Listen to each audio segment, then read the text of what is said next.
这是奶奶亲手写的上联，让我们小辈一人写半阙下联给奶奶贺寿。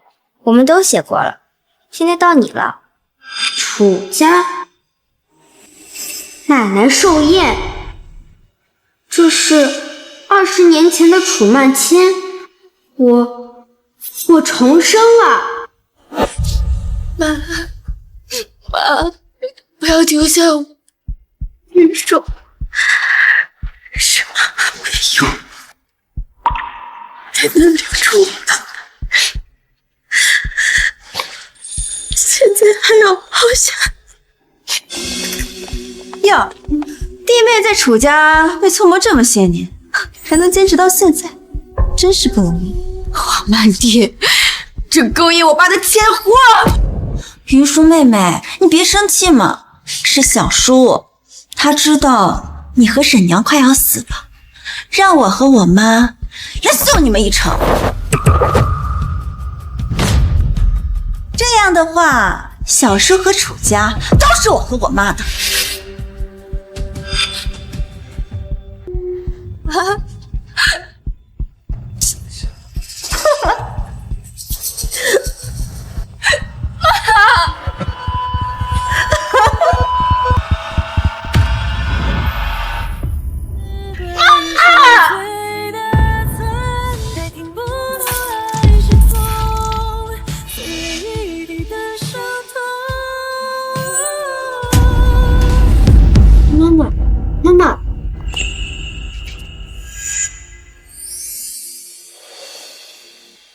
妈妈，上一世我和我妈也是在奶奶寿宴当天被接回来。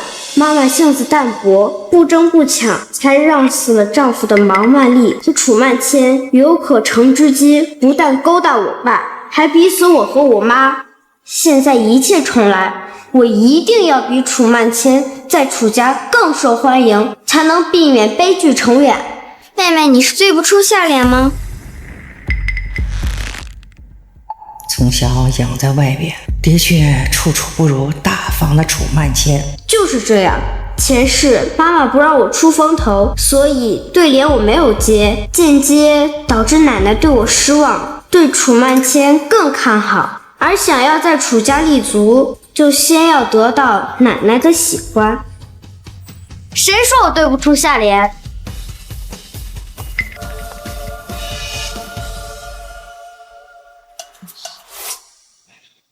这半阙上联是奶奶出的，既然大家已经对过了，那我就另写一副给奶奶贺寿吧。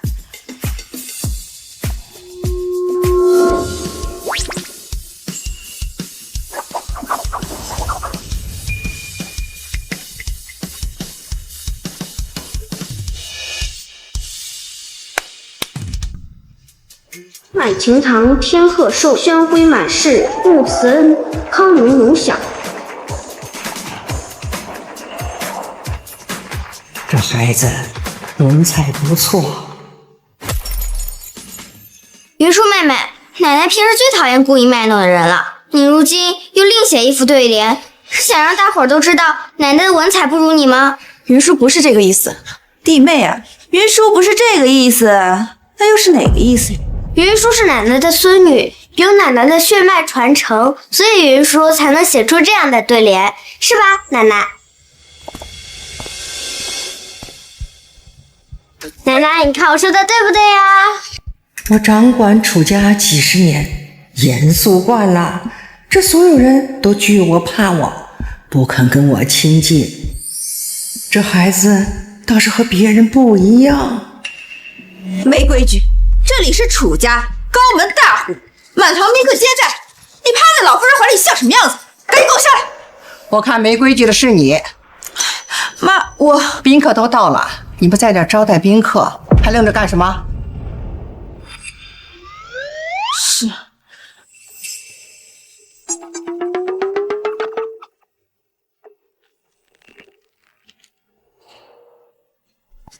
云舒是个好孩子，你教得很好。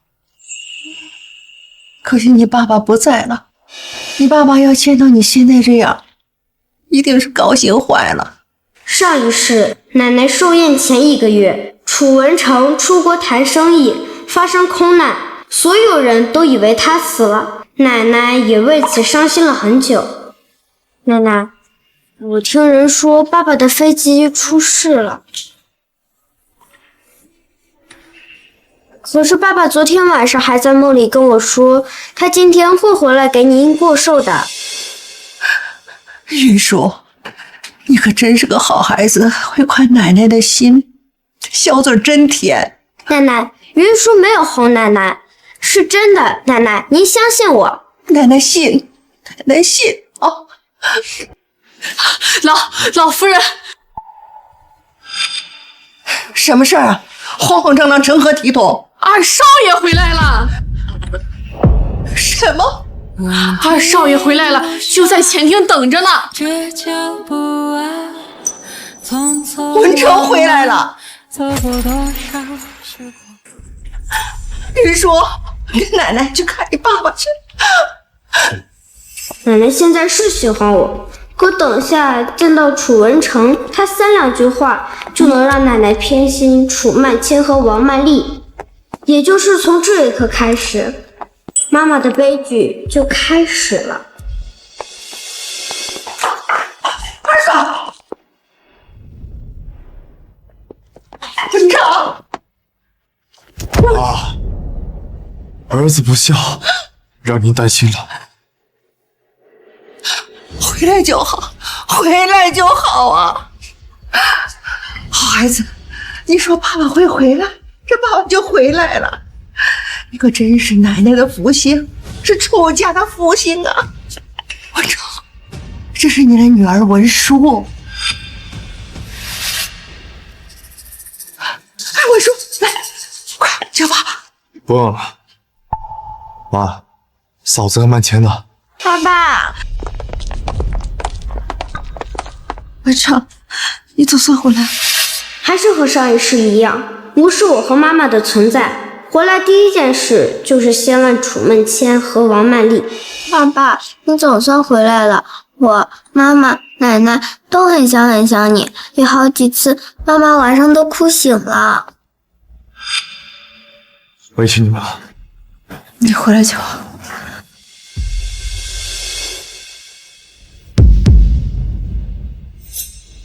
上一世楚曼谦和王曼丽没有出来迎接楚文成，这一世反而出来了。难道楚曼谦也重生了？这楚家二少爷可真是善良仁孝。听说他大哥去世之后，楚家老夫人几次想让王曼丽跟楚曼谦搬出去，都被他给拦下了。他当然不舍得王曼丽和楚曼谦搬出去，他还指望楚曼谦拜师，为他拉拢人脉呢。外边太冷了，咱回屋说去。妈，我正好有个好消息要告诉你，书画大师方修齐啊，又收徒了。哦，这的确是个好消息啊！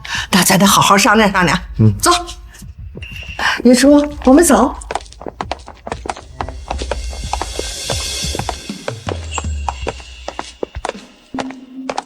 妈妈，你跟奶奶先去，妈妈跟着呢。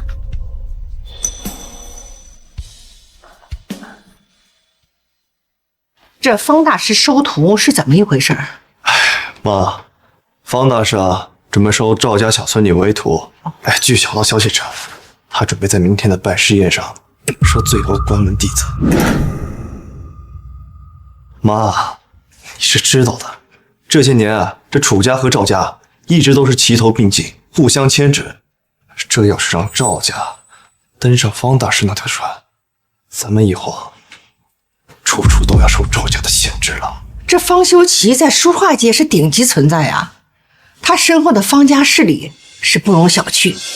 上一世赵家搭上方家这条线后，开始处处压楚家，如果不是奶奶请娘家帮忙，几乎要被赵家吞吃殆尽。云舒，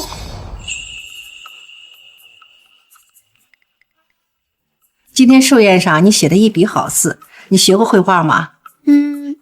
妈妈教过一点。那你想不想跟奶奶去参加方大师的拜师宴？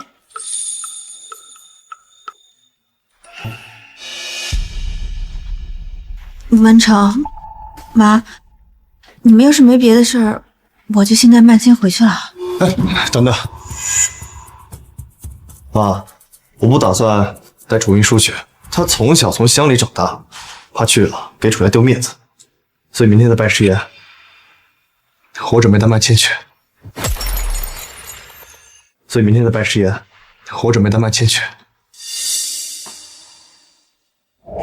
谢谢二爸，我一定会让方大师收我为徒，不给二爸丢脸。方修齐对楚家至关重要，如果我能让他和楚家建联，对楚家来说是天大的好事。奶奶，爸爸是不是不喜欢云舒呀？云舒，怎么能这样说呢？奶奶喜欢你，爸爸也肯定喜欢你。文成，你怎么能这样说话呢？云舒是你的亲生孩子，他年龄这么小，你怎么当着他面说这些事呢？老爸，要不我还是不去了吧，奶奶都不高兴了。妈，正因为云舒是我的孩子，所以我不能太偏爱他。大哥去世的早，曼茜和嫂子就没人照顾，我对他们好点，难道不是应该的吗？又是这套说辞，上一世他就是用这套说辞骗奶奶和妈妈。其实王曼丽嫁给大伯前，他们两个就在一起过。云舒，曼茜是你姐姐，你应该懂得尊重。楚家讲究的是同气连枝，手足间应该互相友爱。明天的拜师宴，叫曼茜去。接下来就该说你一切要学你姐姐。这一切都要多学学你姐姐。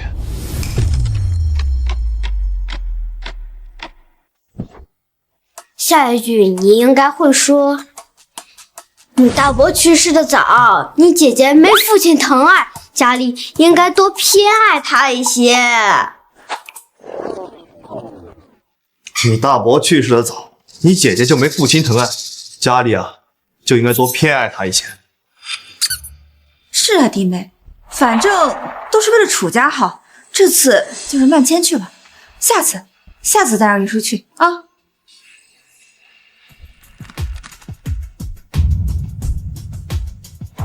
奶奶，可是云舒真的很想去，您能帮云舒向爸爸求求情吗？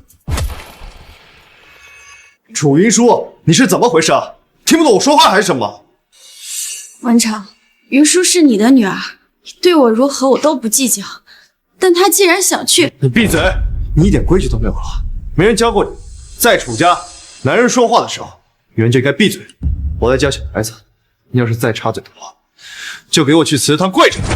文成，你大哥去世的早，你帮着曼茜母女俩，我也不说什么，但你也不能这样偏心呐。妈，曼茜是大哥唯一的血脉了。再说了，我这也是为了楚家好啊。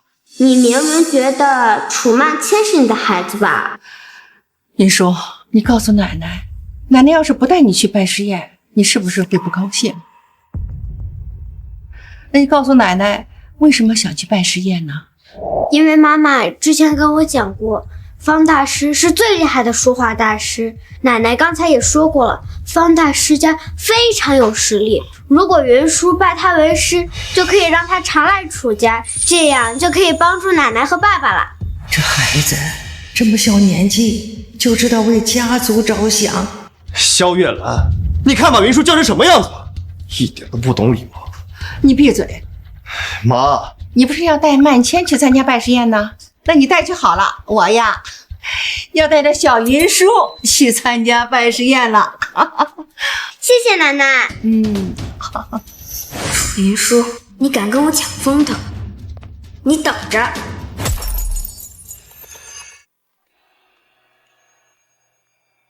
婆婆的不好看，这样就好了。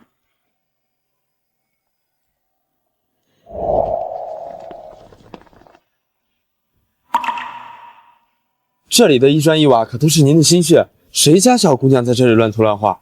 我去赶她走。等等，让她画完。漂亮多了。哎呀，奶奶该着急了。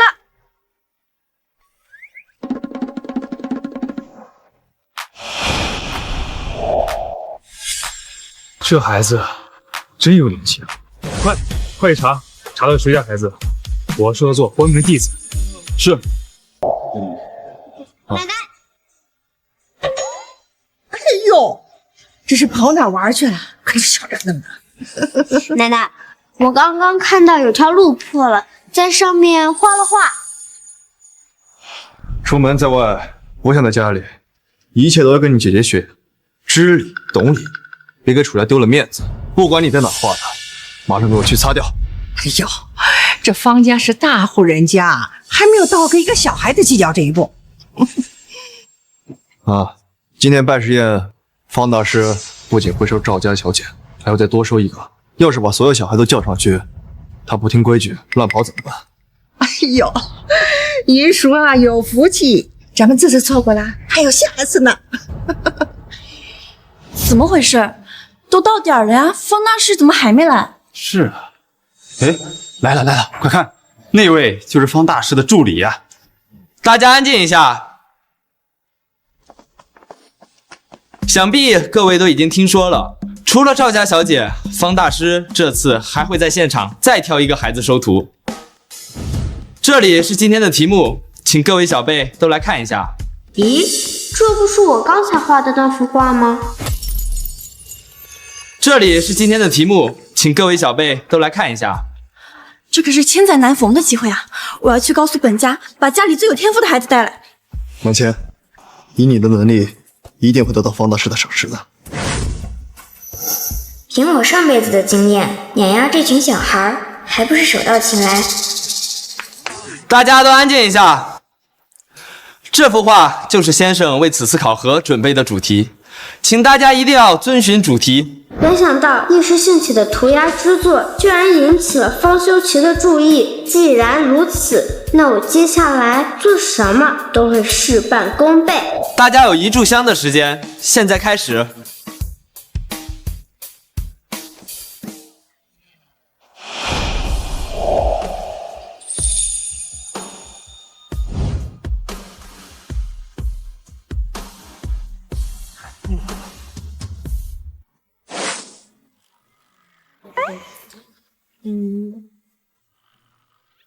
那女孩谁呀？怎么不动啊？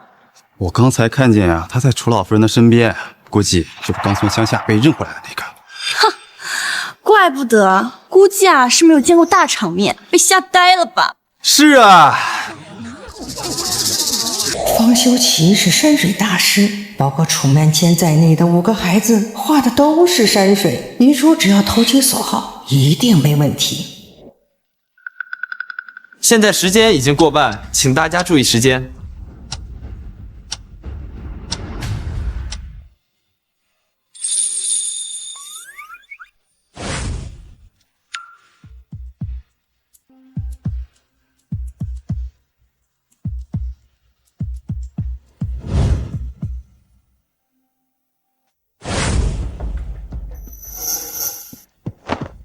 妹妹，你要是害怕，就别上台。你现在上来了，被吓成这样，连笔都不敢碰，这不是给我们楚家丢人吗？画倒是不错，就是性格不太好，对自己妹妹这么刻薄。我可没被吓到，我刚才呢只是在想，现在可以画了。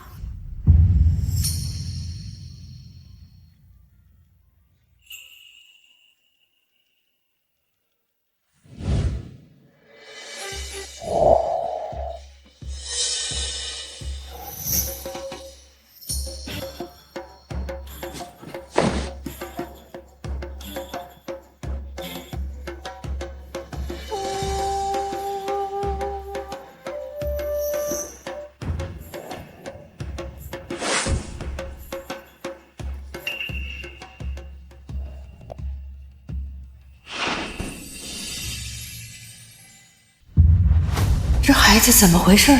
方修齐最讨厌人画瞎。妹妹，你怎么能画瞎呢？字画界谁不知道，方大师最讨厌画瞎的人了。你这是在故意挑衅方大师？你要把楚家的脸都给丢尽了吗？听说方大师之前收了位非常得意的弟子，就因为炼化时画了幅虾，所以被逐出师门了。方大师可是脾气国得很呐，这次出家恐怕要被当众嘲讽了。你干嘛？这是我的画，是方大师没来之前，赶紧把这幅画毁掉，要不然二爸和奶奶都要被你害惨了。妈，满谦说的没错，趁方大师没来之前，赶紧毁了他。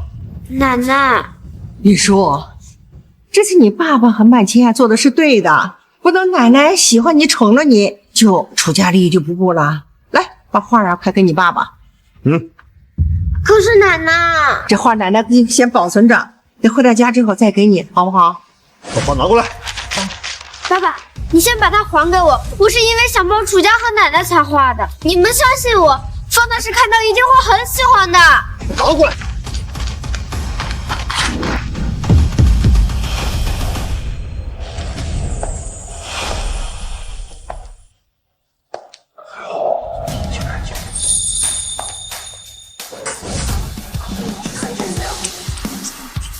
方大师到。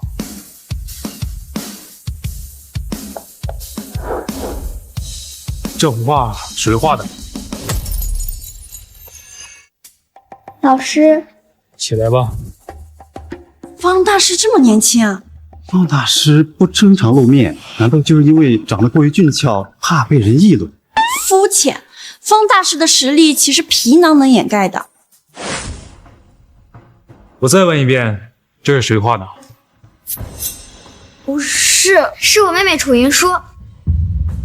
她年龄小，没见过世面。其实大家都告诉她让她画山水画了，可她非不听，非要画虾。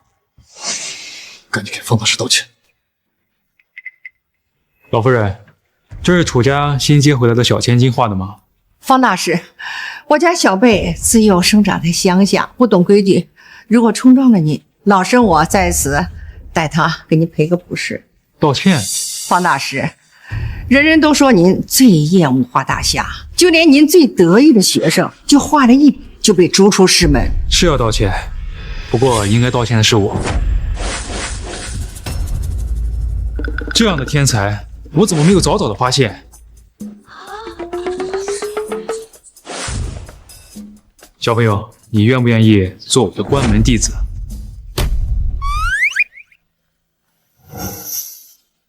要问我奶奶。方大师，您这是外人都传我厌人画虾，那是因为我的师傅就是画虾的，我终其一生也没有领悟到他老人家画虾的真谛，所以我只画山水。至于我那些徒弟，他们的水平更是不如我师傅的万分之一。但这孩子不一样，他的笔法里有我师傅的神意，所以我无论如何也要收他。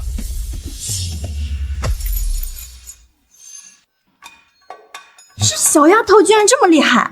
楚老夫人，您这孙女年纪轻轻就能得到方大师这番夸赞，将来在书画界一定会闯出一番名堂。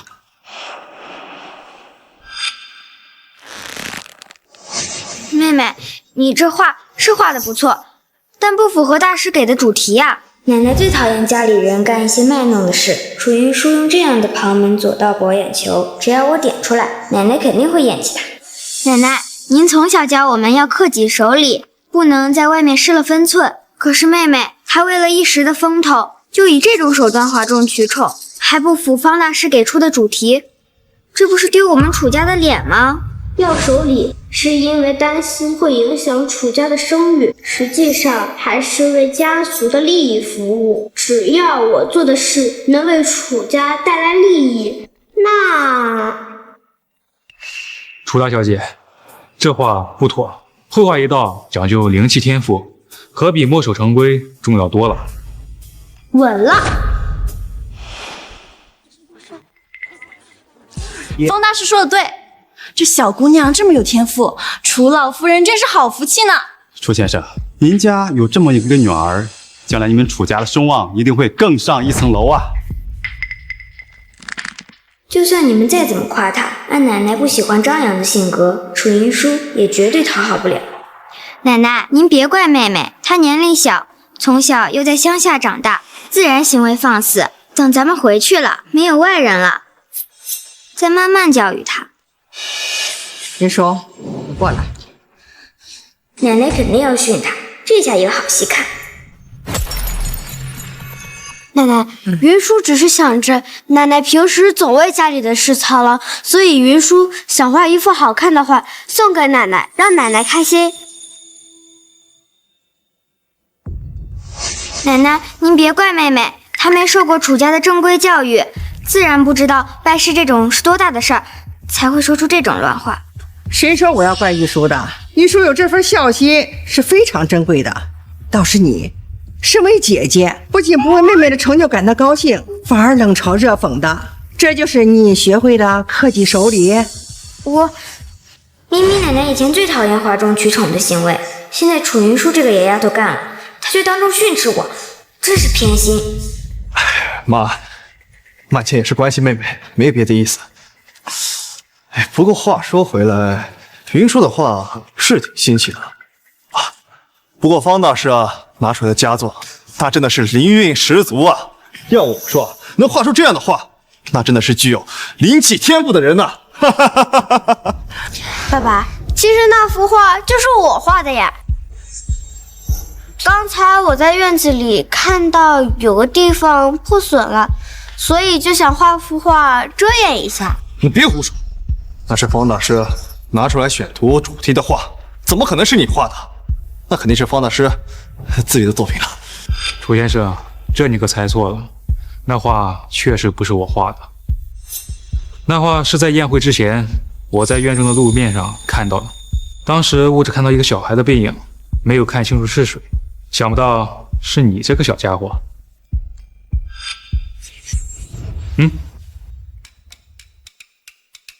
云舒小朋友，我看到那幅画的时候就想收那个人做关门弟子，现在再问你一次，你可愿意？愿意。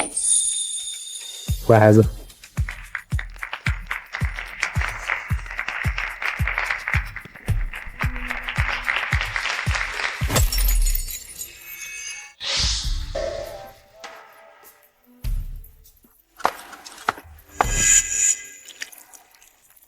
弟子赵念熙愿拜方先生为师，潜心研学，不负师恩。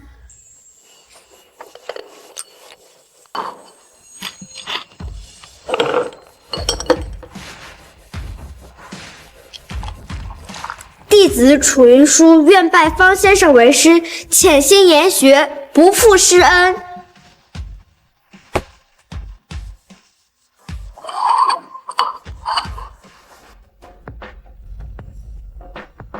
好熟悉的味道，这是药茶，谁给你准备的？是的，老师，这药茶是我妈妈给我准备的。妈妈说喝了它可以补气培元，少生病，所以云舒想把它分享给老师，让老师也健健康康。嘴上说的好听，我看你就嫌这药茶苦，想趁机少喝点吧。小滑头。好了，继续吧。下面开始拜师礼，一拜老师教我学习，拜；二拜老师教我做人，拜；三拜老师伴我成长，拜。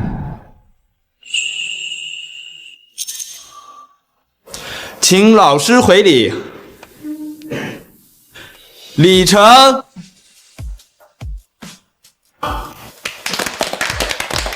拜师后会有长辈赐礼，你赵师姐的礼物我已经提前给了。云舒，你有什么想要的？云舒喜欢好吃的，也喜欢好玩的，但是老师，别人都说你很厉害，那你能不能帮帮奶奶？奶奶每天要操心家里的生意，很晚才能睡。如果老师想送云舒礼物的话，那云舒想要奶奶更多休息的时间。云舒，乖孩子，你放心，既然收你为徒，你家的生意老师自然会多多照顾。小小年纪就会为家族打算，还这么懂事孝顺，可比只会在外人面前争来争去，把家族矛盾闹到台面上的强多了。奶奶奶，我以后就有老师了，以后的老师还能帮忙照顾家里的生意。你看我是不是超厉害？厉害！云舒是我们楚家最厉害的了，你呀，真是个小福宝。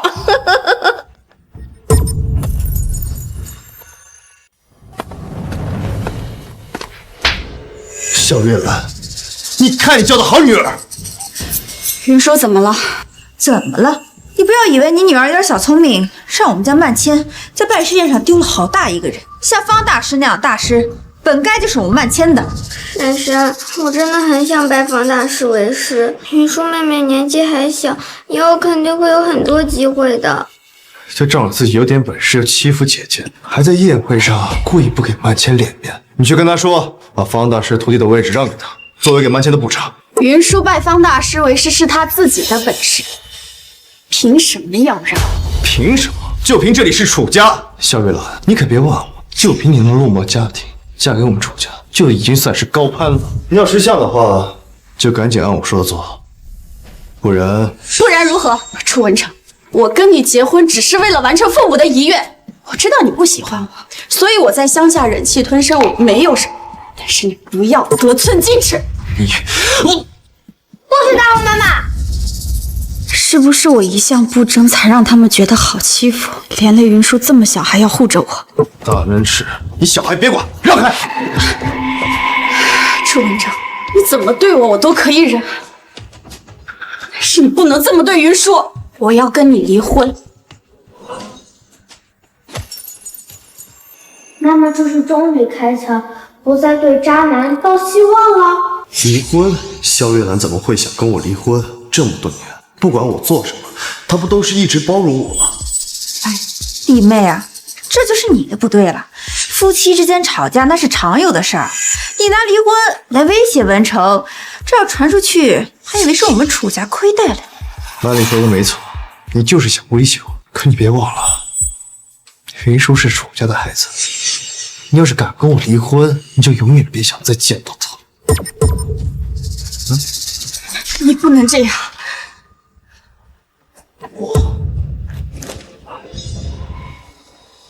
走。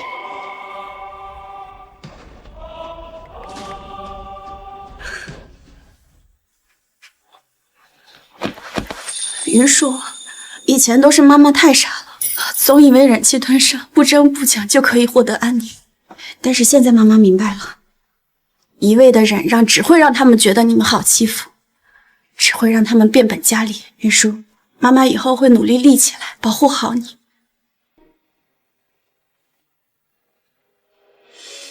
虽然妈妈不再对渣爹抱希望是好事，但是也确实因此受到了不小的伤害。妈妈，你放心，你受的委屈我会加倍帮你讨回来的。奶奶，你有没有见效快的消肿药膏呀？哦，这好好的要消肿药膏干什么？你受伤了？是妈妈的脸上受伤了，现在只敢待在房间里面，不敢出来。去，把月兰给我带过来。是。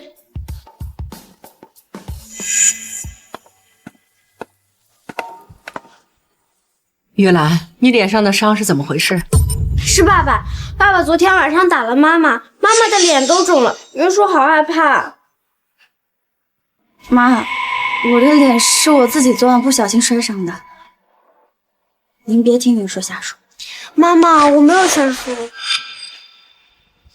老夫人是楚文成亲妈，跟云舒到底隔了一层，不能让老夫人对云舒有所不满。她是我们现在唯一的靠山。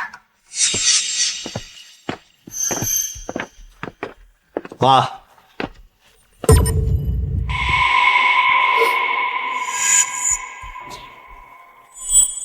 楚文成这个混账，竟敢动手打老婆，这要是传出去，楚家的脸都被他丢尽了。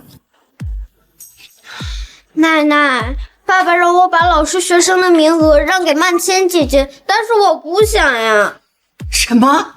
我怎么会有这么蠢的儿子？这名额是能让的吗？就算云舒愿意让，也不看看人家东方大士愿不愿意收。奶奶，爸爸总是对曼千姐姐和伯母好。上次拜师宴上，爸爸还帮曼千姐姐教训我，他是不是不喜欢云舒呀？文成一直偏帮，再这么下去，岂不是成了霍家之源？而且这小叔子跟大嫂，要是真出点什么事儿，这楚家的生意可就完了。今天我宣布一件事，曼丽和曼千搬到西边北院住。妈，这不好好的吗？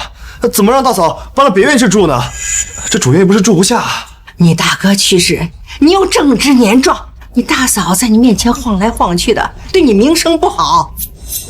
妈，自从文心去世以后，我在楚家小心翼翼的，从不敢给您添麻烦。不知道您这是听了谁的闲话，这样误会。是不是你们两个在妈面前搬弄是非，误会我们了？蠢货！奶奶现在正是怀疑你们的时候，你在这儿说的越多，奶奶的想法越坚定。这还用说吗？玉兰脸上的伤啊，在这摆着的。我活这么大年纪都没有听说过楚家的男人打老婆。我那也只是一时冲动嘛。不必再说了，我这也是为了家族传承，这树大分支，家里只能留有一脉。他要是不搬走，你就带着老婆孩子出去过。算了算了，妈一向说到做到，现在真的气头上，说什么都没用。其实这样也好，搬到别院去，我跟曼丽的事就更不容易被发现了，省得在妈眼皮子底下，每次去找曼丽啊，都是提心吊胆的。哎，嫂子曼倩，要不你们就听妈的话啊，别院那边安静又舒适，我也会经常来看你的。没用的东西，关键时候还不如我外面养的情人靠得住，人家至少不会扯我后腿。行了行了，别在这杵着了，来吃饭。还有一件事啊，我这年纪大了，是时候该在楚家的小辈儿中选一个继承人的问题了。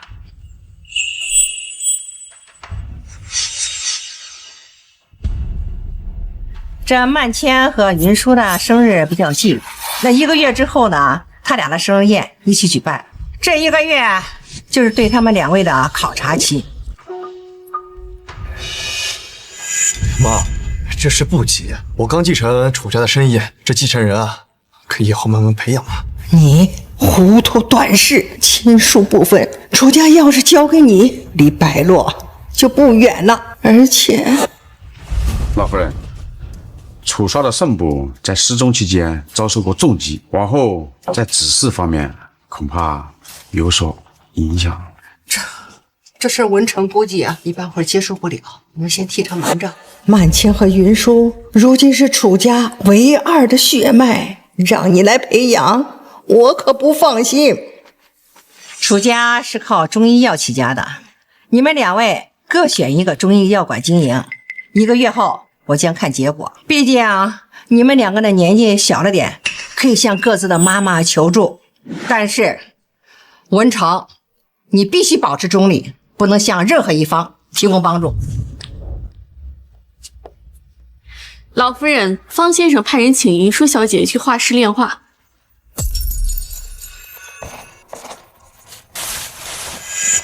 别以为你不交出方大师徒弟的名额，我就没办法。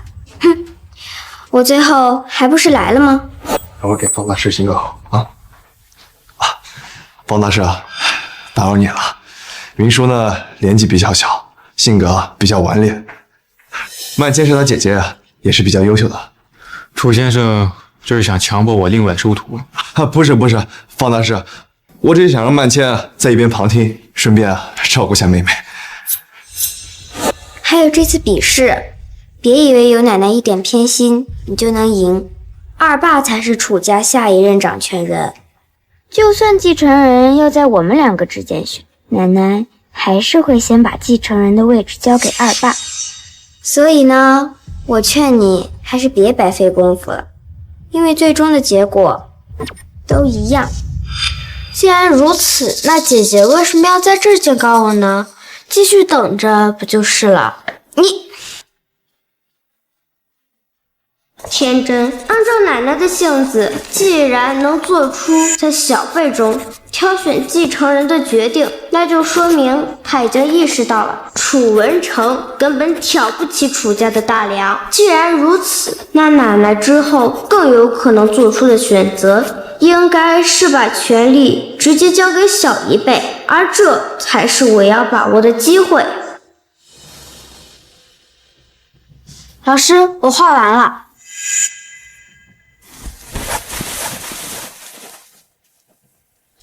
云舒这画今天画的真不错。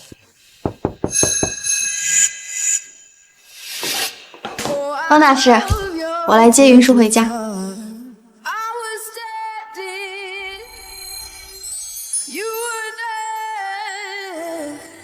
他给我的感觉好熟悉，我应该在哪见过他？妈妈！云舒今天的任务完成的不错，不过如今时间还早，你来接他是有什么其他安排吗？对，我今天想带他去药材市场逛一逛，然后看看还有什么需要买的药材。我在药材市场那有些人脉，如果你们需要的话，可以帮你们引荐，有个内行人也能少走一些弯路。不用麻烦了，我们自己看看就好了。不麻烦，我正好有事去药材市场一趟，顺路。那好吧，辛苦你了。方大师，这是我画的画，你能不能看一下，有什么需要改进的？还行，继续努力。我们云舒的画倒是进步很大，这次老师帮的忙，是不是应该感谢一下？云舒在给老师画一幅画，就是你在拜师宴上画的画，比那幅画更有进步哦。好，云舒答应老师要画一幅更好看的画。真乖。那曼倩，你在这里稍微等一下，你妈妈一会儿就来接你，好吗？我们走吧。楚云舒有方修齐的帮忙，肯定能在这次比试中占据优势。不行，我得想个办法。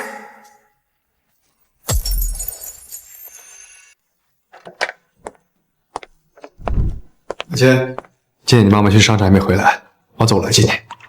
二爸，云舒妹妹和婶婶他们去药材市场了解行情了，就连方大师都帮他们引荐人脉。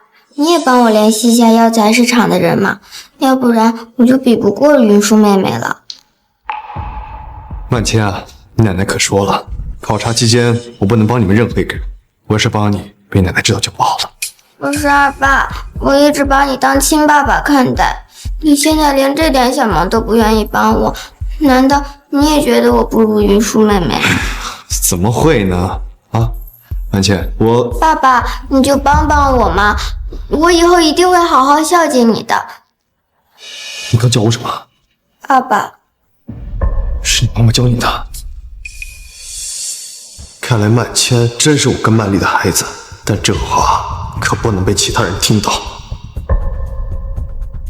我可以帮你联系药材市场，但你要注意，千万不要在你奶奶面前说漏嘴了。还有你叫我爸爸这件事情，不能再让其他人知道了。好，走。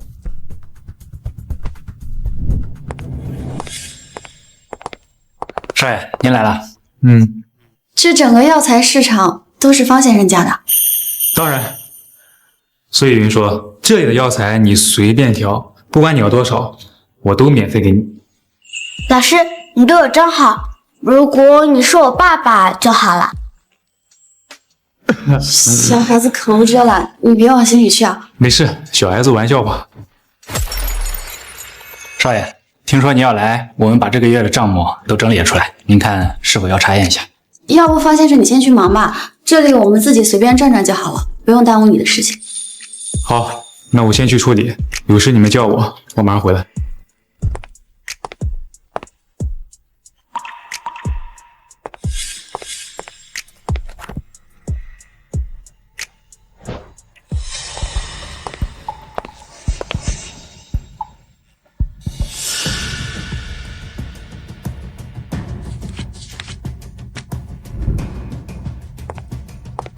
你怎么来了？曼丽有事要忙，要像曼千一个人，她又想来药材市场，所以我带她过来看看。楚先生，您订的药材已经准备好了，看在您的面子上，特意给您拿最好的药材，价格还给您打8折。云舒妹妹，是你先借用方大师人脉的，你这样就算最后赢了，也是胜之不武。云舒啊，你回来的时候我是怎么教你的？大家族应该同气连枝，手足间。云舒拜方大师为师是他自己的本事，老师帮自己的学生又有什么问题啊？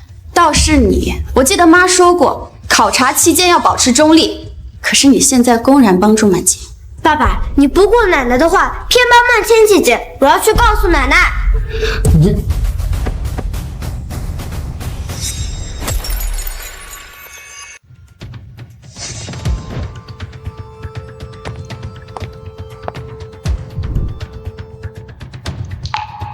楚先生，你眼神怎么还是这么不好？每次都是抛了珍珠，选榆木，而且你这人品嘛，似乎也不怎么样。说好的公平竞争，却私下帮助，刚才还想对一个小孩子动手。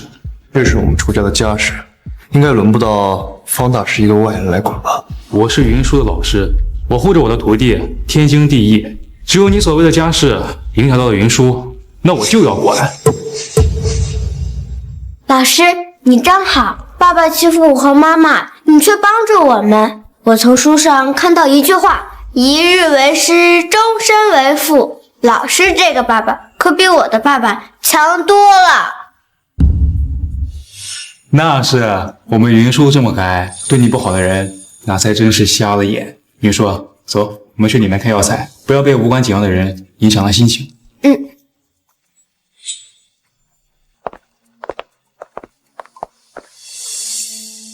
爸爸，你看云舒妹妹和方大师也太亲近了，他们俩看起来倒像是亲生的。是啊，方萧琪对云舒妹妹太好了。我对曼千好，是因为她是我亲生女儿。方萧琪呢？萧月兰，你最好别背叛我。千金放在哪？在这儿，没有。这呢，也没有。我记得上一世有人从这本中医书里研制出了特效药，对增强体弱孩童的免疫力很有用。要是能提前研究出来，这次的比试就稳了。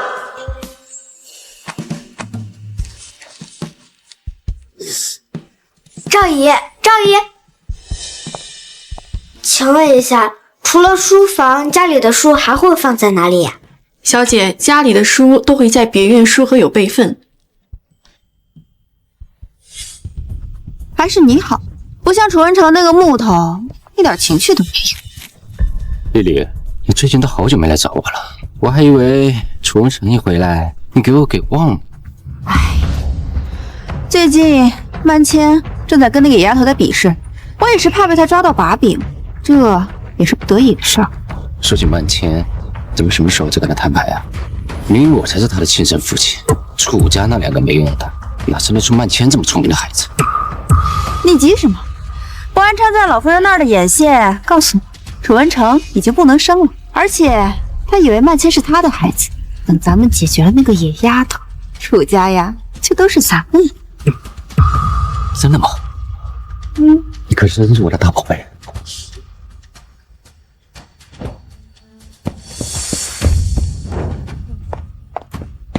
那个声音好像是楚云舒，也不知道他刚才听见了没。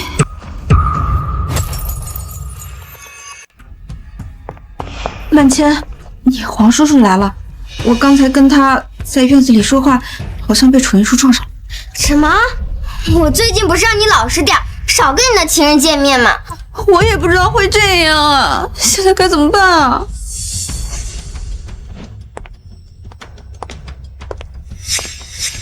就算听到了，他也没有证据，谁会相信一个7、8岁小孩说的话？不过，咱们得先下手为强。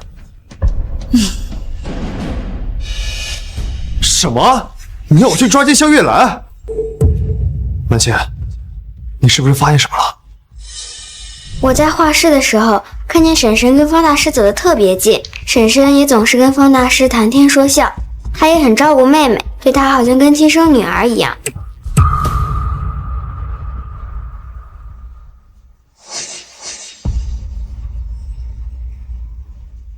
我该怎么做？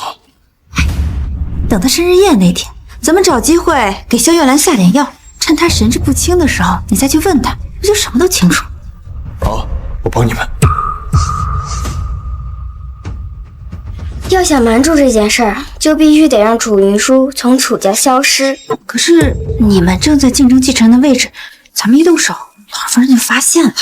那咱们就从萧月兰身上下手，先给她泼上脏水，这样就算楚云舒说出你的事儿，咱们也只能说她是故意报复。好，小姐，您最近让我盯着楚家佣人有没有异动，还真被您给猜中了。有人买了能让人神志不清的烈性春药。果然就是这种肮脏的手段，上一世就是这样，这次我绝不会再让他们得逞。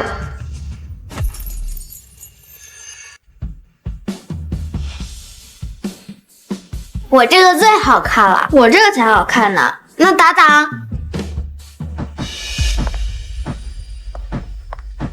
云舒，万千昨天说了一句话，让我很是感慨。万千说，孩子的生日啊，就是母亲的受难日。他准备在自己生日宴之前呢，给自己妈妈先敬杯茶。你也多学学你姐姐，去给你妈妈倒杯茶。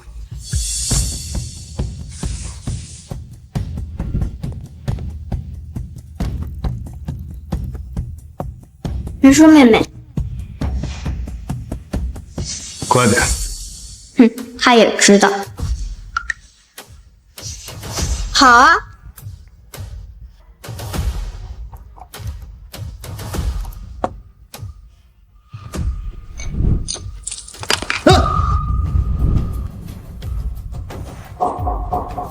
你怎么回事啊？没事的，儿爸，再倒一杯就好了。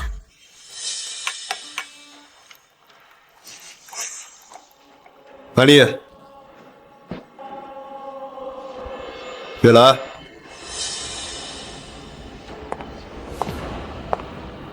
你们俩自己妈妈敬茶吧。妈妈，姐姐说孩子的生日是妈妈的受难日，所以我和姐姐应该先敬您和伯母一杯茶。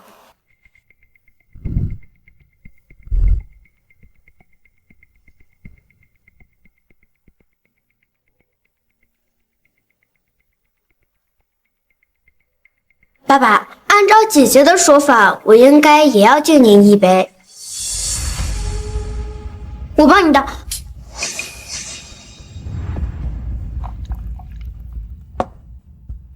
谢谢姐姐。爸爸，感谢您把我带到这个世界上。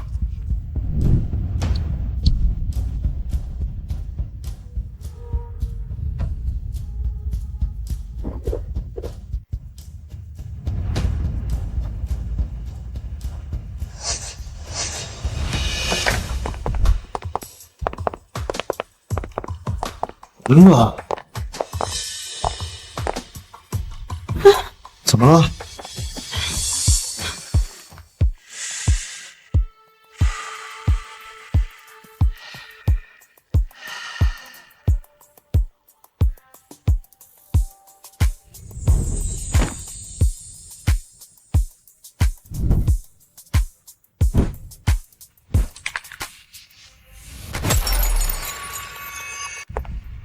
这客人到都差不多了，云城他们上哪儿去了？怎么不见一个人呢？时间到了，奶奶，要不我们去找婶婶吧？刚才看见婶婶去了你的房间，不知道要干什么。去了我的房间？一切都准备好了。等奶奶看到屋里的情况，楚云舒他们就完蛋了。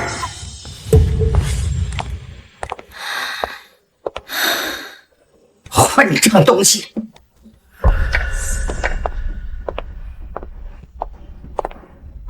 你们！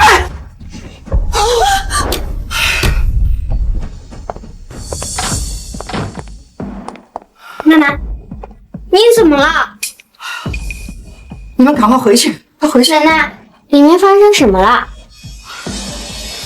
奶奶看起来这么生气，肯定是计划成功了。文渊说：“我看你们母女这次怎么翻身。”妈，怎么回事？他在这儿，那屋里的人是谁？月兰，妈妈，奶奶刚才在宴会厅上没看到你，所以过来找。妈，刚才有人说你为宴会准备的祖传玉镯落在桌子上了，别人拿你又不放心，要让我亲自去拿，所以我正准备去您房间找呢。但是半路又有人说为宴会准备的菜品不齐，所以就耽搁了一会儿。妈，是不是我太慢了？您等着急了？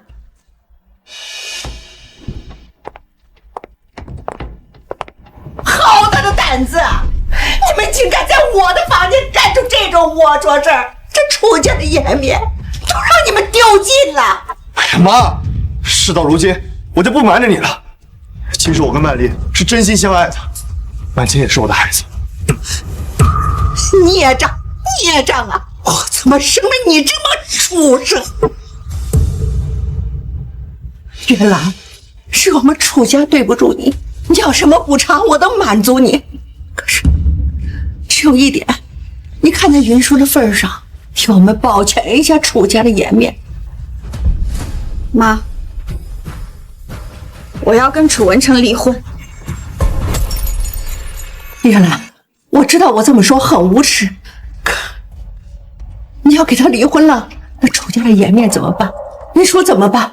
今天宾客众多，我愿意隐瞒这件事情。等日后我会宣布我跟楚文成的感情破裂，所以才离的婚。但离婚协议必须现在就签。那云舒怎么办？发生了这么多事，云舒待在楚家我也不放心。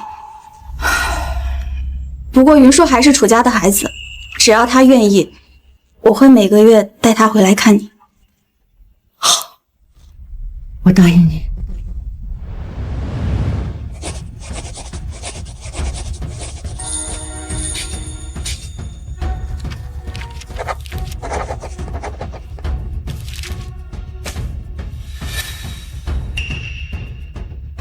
云舒，走。妈妈，什么是离婚呀？离婚就是我跟爸爸不在一起生活了。但是云舒，就算不跟爸爸一起，我跟奶奶也会同样爱你的。妈妈，我刚才听爸爸说曼青姐姐是他亲生的，是不是因为这件事你们两个才要离婚的呀？曼青姐姐为什么会变成爸爸亲生的？因为爸爸和伯母做错了事，连累了曼千姐姐，但这并不是曼千姐姐的错，是妈妈自己的决定，是妈妈要离婚的。伯母跟爸爸做了错事？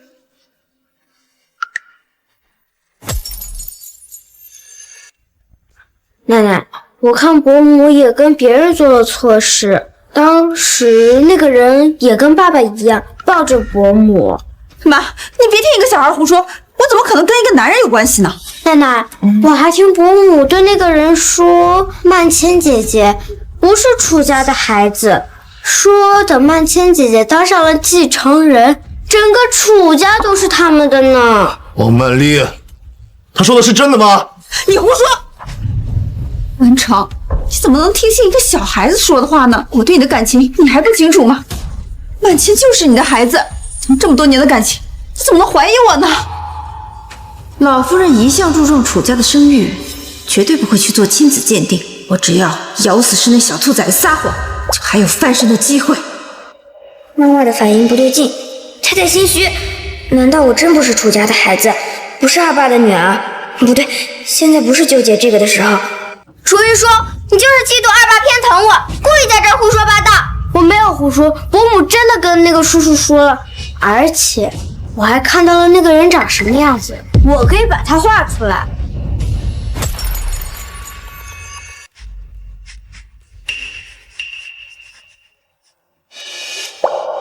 我该怎么办？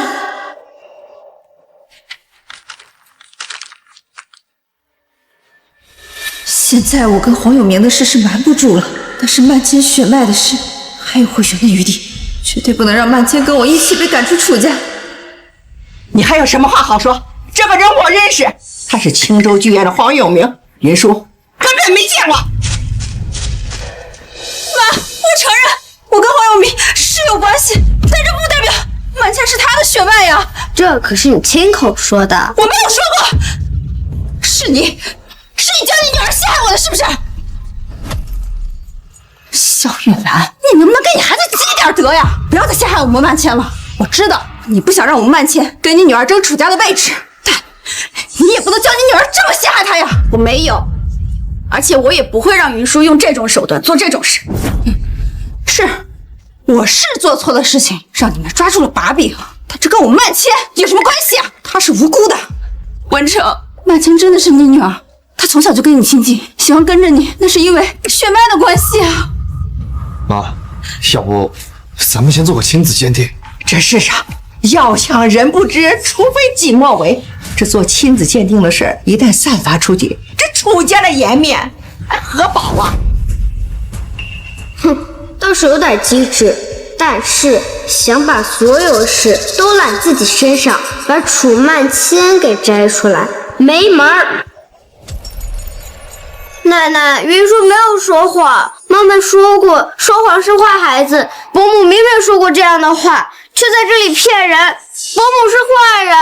呀，云舒不哭，乖孩子，奶奶相信你，云舒没有撒谎。奶奶，你不能这么偏心，我也是你的孙女，你不能就因为楚云舒的一句话不认我了呀。文成已经很难再有子嗣了。如果曼千真是文成生的，那就是楚家唯二的血脉，确实不能轻易放弃。而且楚家培养曼千也花了不少资源。奶奶，云舒想起来了，伯母还对那个人说他在您这里有什么眼线，还说爸爸他不能生了，所以要收拾我，这样才能拿下楚家。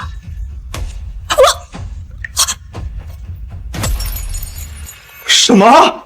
妈，您说这话什么意思啊？什么叫我不能生啊？狄生姐，难道这是光彩吗？我怎么会有这么蠢的儿子？现在是说这些的时候吗？你先冷静一下。来人，把这两个人给我带到小佛堂去。妈，我求求你，你放过我吧！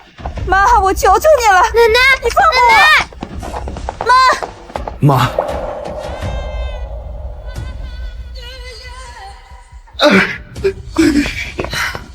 月兰，你也看到了楚家现在的情况，云舒很可能是楚家唯一的血脉。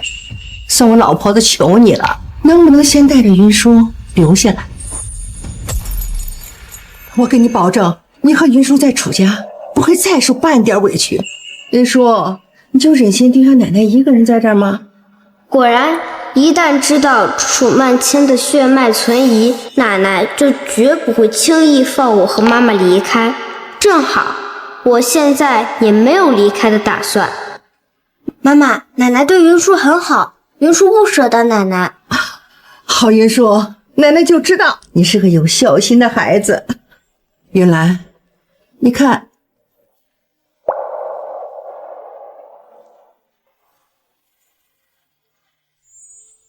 妈妈，我会带你过上安宁生活的。但在这之前，楚文成和楚曼千母女俩的问题必须彻底解决。我绝不会让我们跟前世一样，再任人宰割。老夫人、冰河都已经离开，有二少夫人的配合，没人发现异常。今天发生的事儿从头到尾都查清楚了吧？都查清楚了。问题出现在两位小姐敬茶的茶水里，里面被下了烈性催情药，买药的是二少爷身边的人。奶奶，要不我们去找婶婶吧？我刚才看见婶婶去了你的房间，不知道要干什么。妈，刚才有人说你为宴会准备的祖传玉镯落在桌子上了，别人拿你又不放心，要让我亲自去拿，所以我正准备去您房间找呢。今天月兰跟我说，有人引她去我的房间，是怎么回事啊？那佣人是大少夫人安排的。哎，老二还不会蠢到给自己下药。今天这场闹剧啊，估计啊是个月兰准备的，但老二他们棋差一招，犯中了别人的圈套。这件事儿恐怕另有人隐在其中。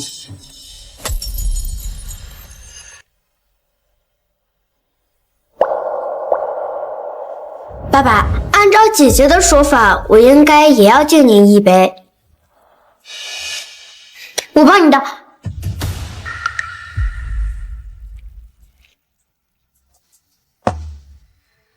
谢谢姐姐。爸爸，感谢您把我带到这个世界上。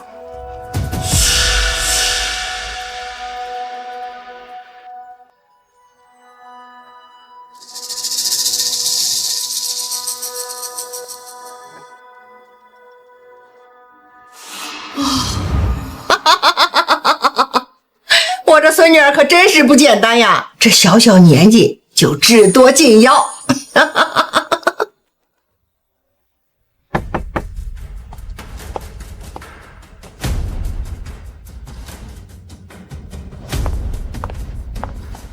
妈，你是来问你子嗣情况吧？是。看看吧，看看吧。这个是你刚回来的时候医生给的诊断书。肾部遭到重击，气死已坏。我担心你承受不了这么打击，就替你瞒了下来。所以我警告你，楚家下一代的血脉很可能就剩下云舒了。你要是再敢做蠢事，别告我下狠手，收拾你。儿子明白。行了，你出去吧。哦，对了，你手头上工作呀，暂时先停下，还有家里面生意，也暂时别管了。妈，你这是要放弃我吗？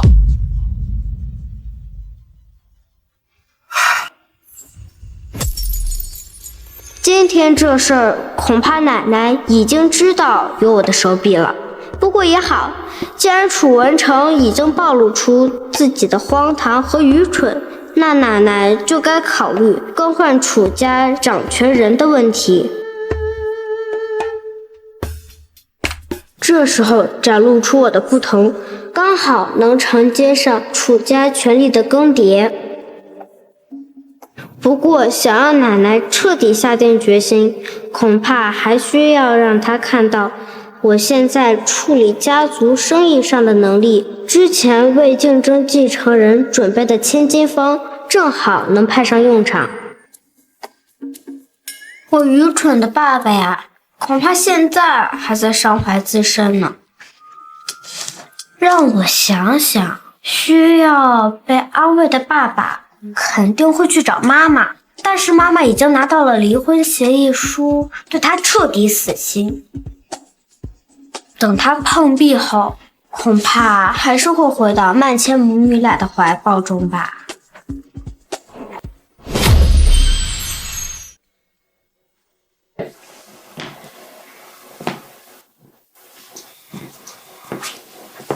玉兰，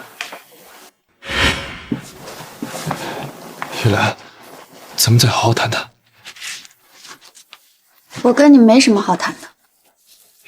玉兰，你以前不是这样的，你以前很温柔，也很有耐心，也会一直包容我。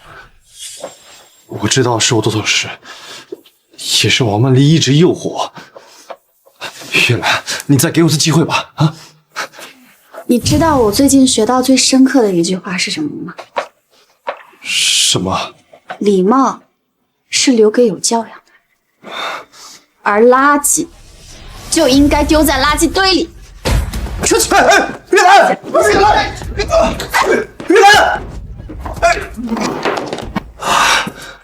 原来你也是个趋炎附势、唯利是图的。当我是下一任楚家掌权人的时候，你对我那么温顺。现在我一失势，你这真面目就暴露出来了！我呸！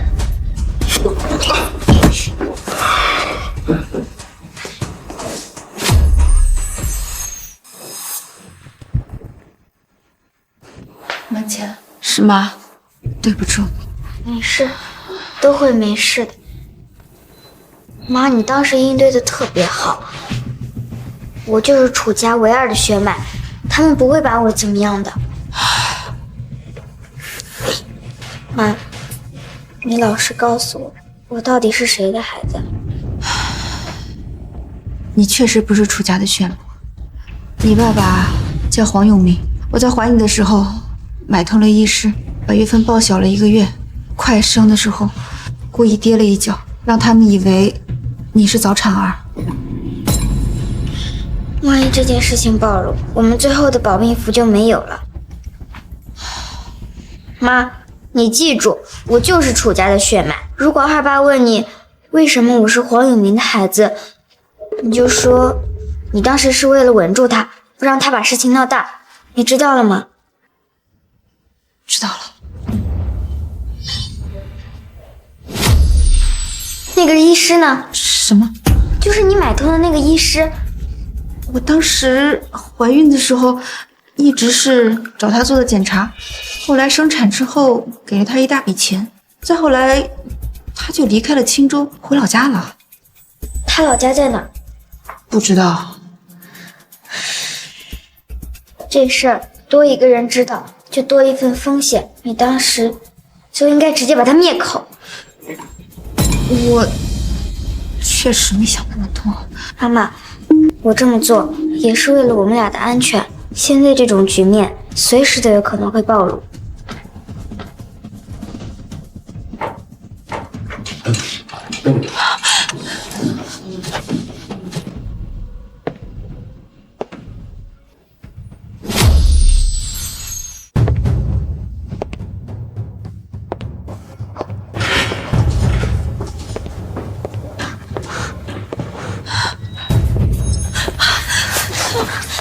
爸爸，你救救妈妈吧，她只是一时糊涂，她已经知道错了。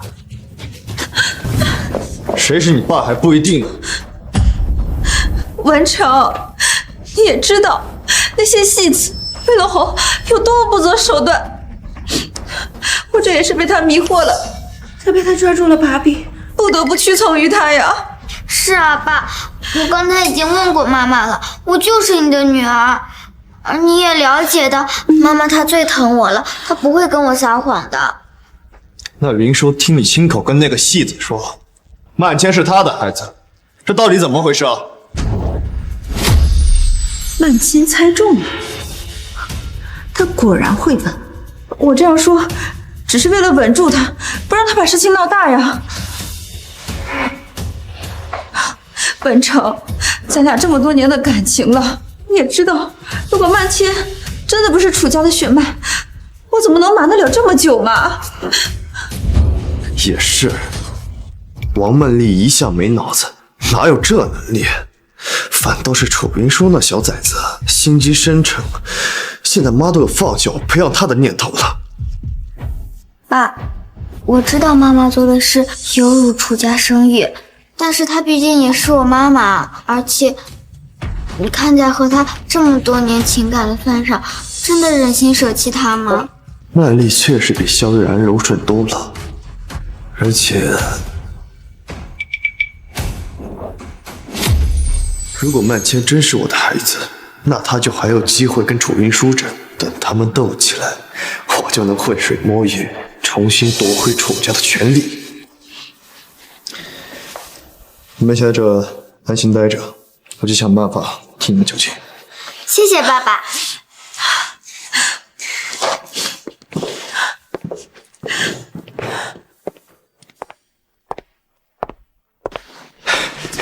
小姐，夫人，您来了，快坐。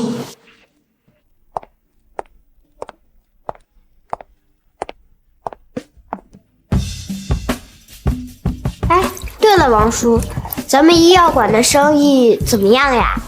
如今啊，生意好做得很，多亏有小姐和夫人撑腰，要不然我们往哪儿去拿这么好的药去？这搁以前呢，我们被楚家那些地段好的中药馆排挤，差点都撑不下去了。哎呀，王叔，这句话你已经说过好多次了。这做人得知恩嘛。不过还有件事，就是小姐安排我们研究的那本书《千金方》，我和老李啊，到现在都没什么头绪。我们也找了其他的医生，都没看出什么来。唉，是我们没用，连小姐交代的这件事都办不好。哎呀，没关系，这次我来就是为了解决这件事情。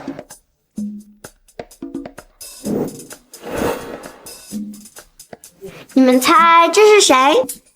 小姐的妈妈，楚家二少夫人。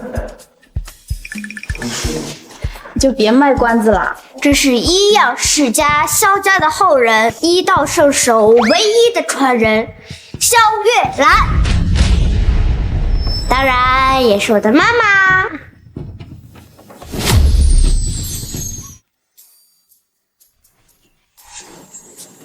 妈妈，我今天晚上想跟你一起睡。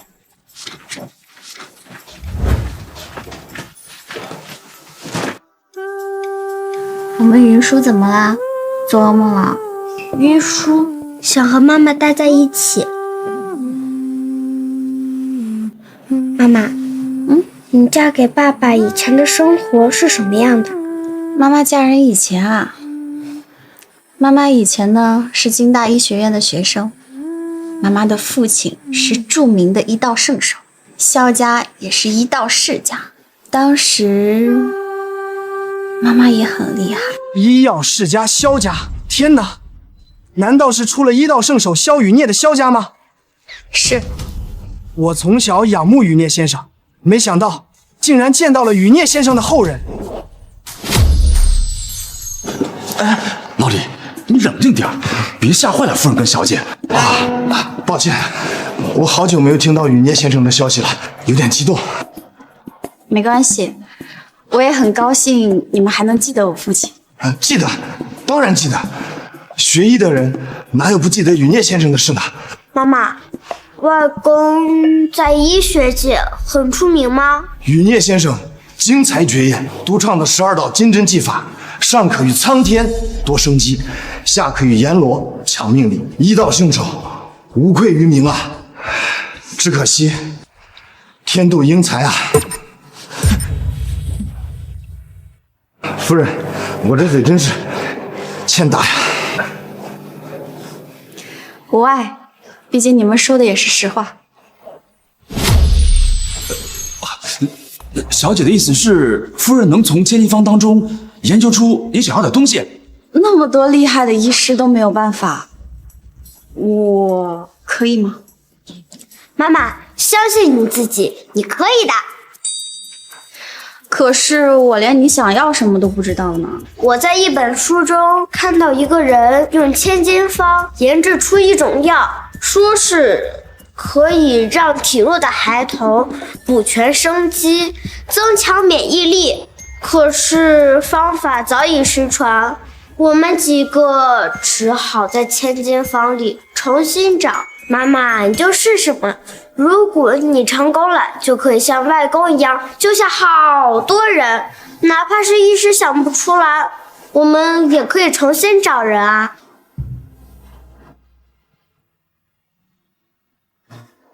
好，那我试试。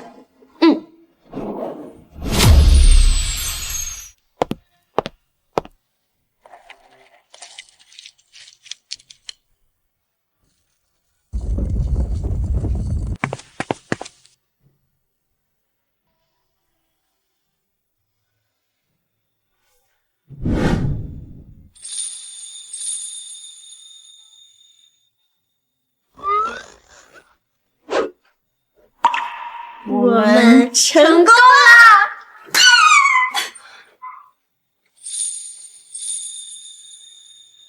夫人真不愧是雨孽先生的传人，这么快就研制成功了。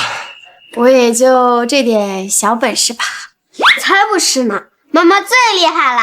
没错，只有1个月的时间，夫人就把失传的药方研究出了头绪，这可不是什么小本事。夫人的医学天赋绝对和您的父亲一样，是最顶尖的那批。真的吗？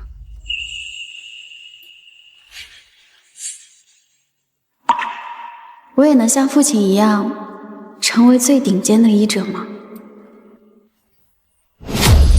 没有旁子曰有朋自远方来，何以乐？于叔，妈妈还有一会儿就结束了，你要不要先去躺床上休息啊？妈妈现在很忙，云叔想在这里白吗？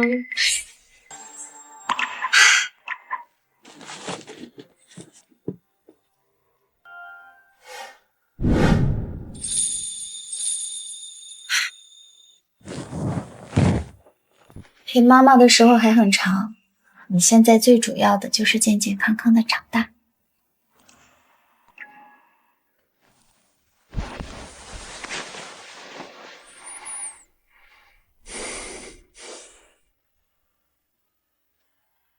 没有，没有。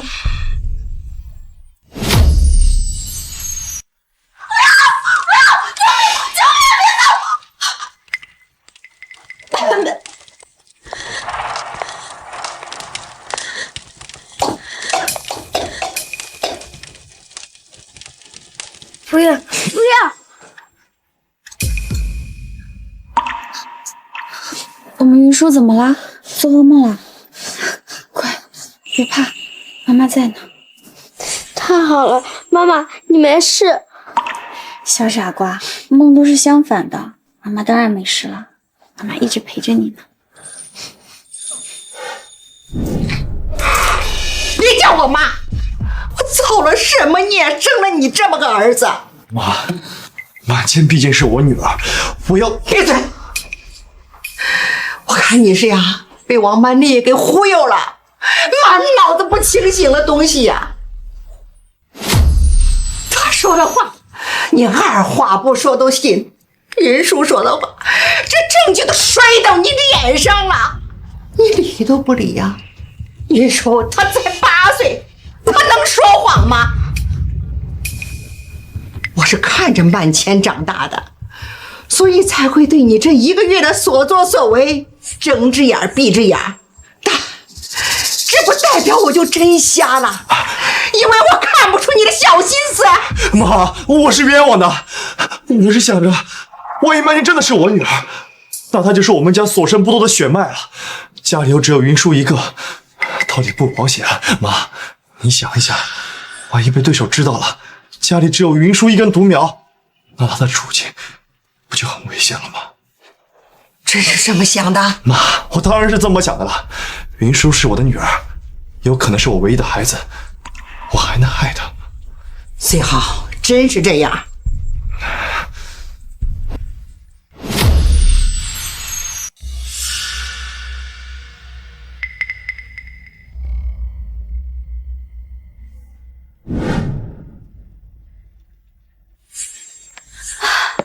爸爸，怎么样？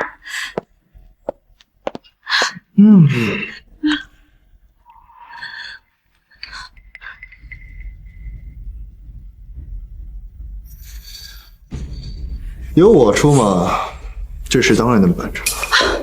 真的吗？那我们岂不是很快就能出去了？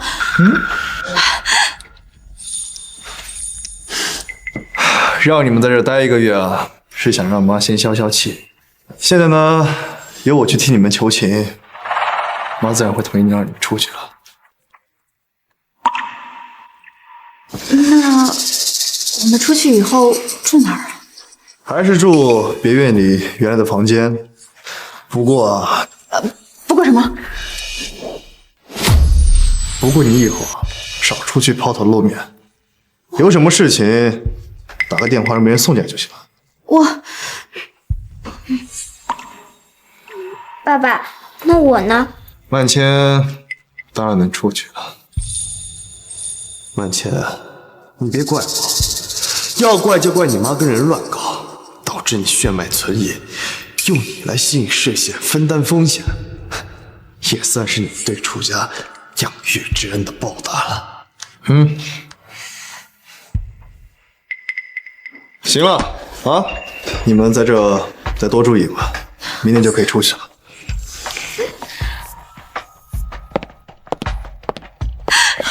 曼倩，你真厉害！如果不是你教我用话语引导楚文成，就凭他那脑子，还不知道什么时候能救咱们出去呢。妈，你先别着急高兴，这才只是刚开始。出了这佛堂，就不代表我们安全了。你说的对，虽然我们明天可以出去，但是我出不了楚家的门，而且按照咱们引导楚文成说的话，你也只不过是楚家立起来的一个靶子。女儿，你说咱们这样做能行得通吗？这是唯一能破局的办法了。只要能出去，就能找到翻盘的机会。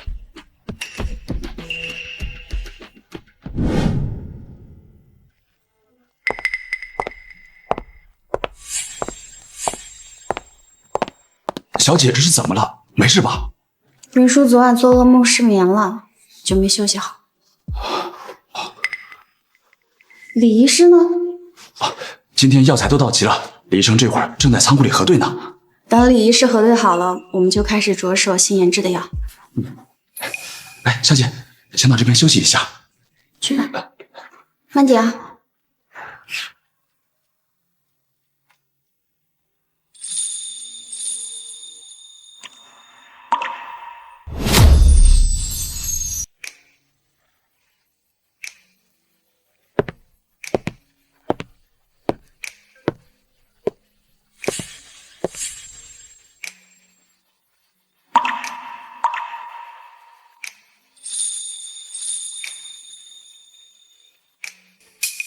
云舒，云舒，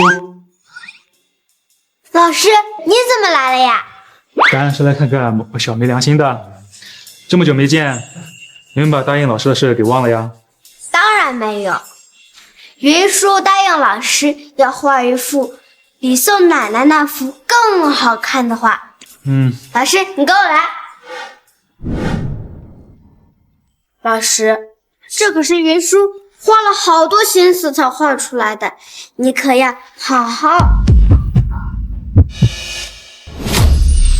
哎，云舒，云舒，你怎么了？云舒，云舒怎么了？云舒，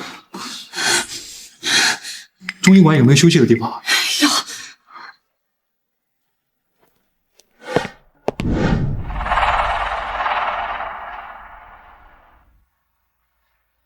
夫人，要不我来？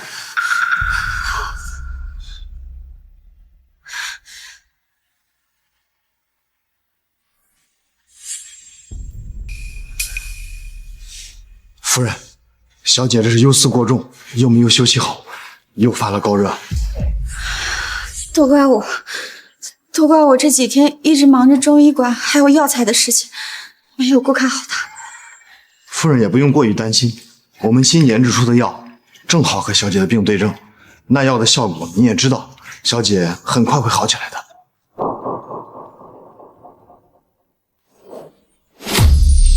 那有什么是我们现在能做的？如果什么也做不了，我们很难放心啊。那就麻烦夫人用沾了医用酒精的帕子给小姐擦擦额头和双手吧，帮小姐降温。我去准备。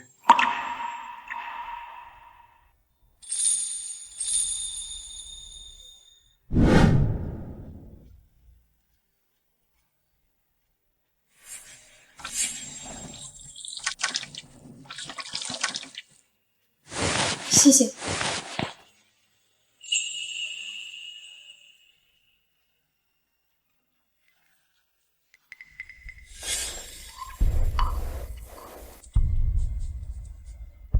好熟悉的味道，这是药茶，谁给你准备的？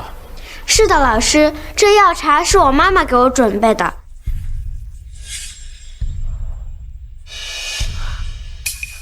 是你？什么？你记不记得金大后街，你救过一个腿部受伤的人？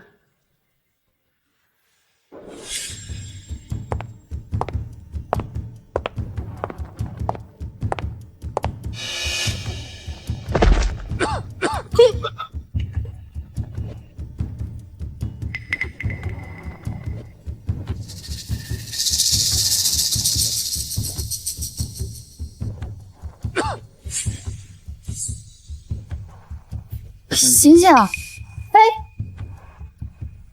喂，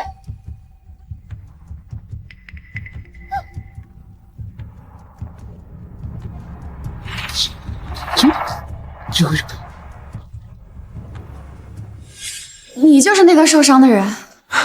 当时我被楚家追杀，要不是你救了我，我早就失血过多死了。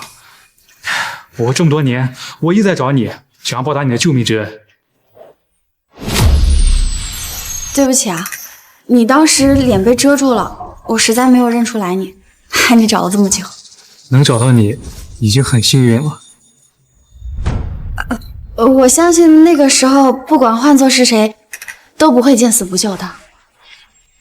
我先给云舒降温。也是，现在不是说这个的时候。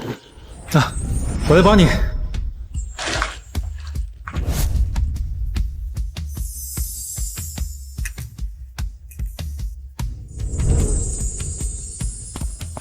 夫人，药来了。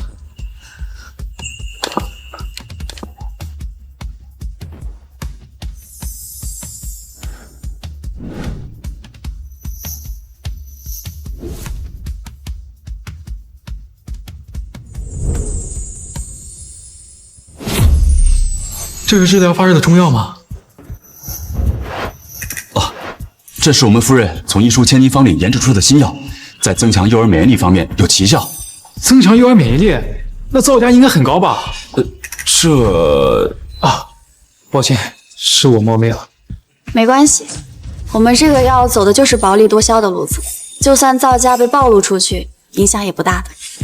是我们这一枚药的造价折合下来大概是10块钱，卖价12。体弱的幼儿按照情况轻重，大概是8到10枚，就能跟正常孩子差不多了。药效这么好，还这么便宜？药效这么好，还这么便宜？夫人，您真是人美心善。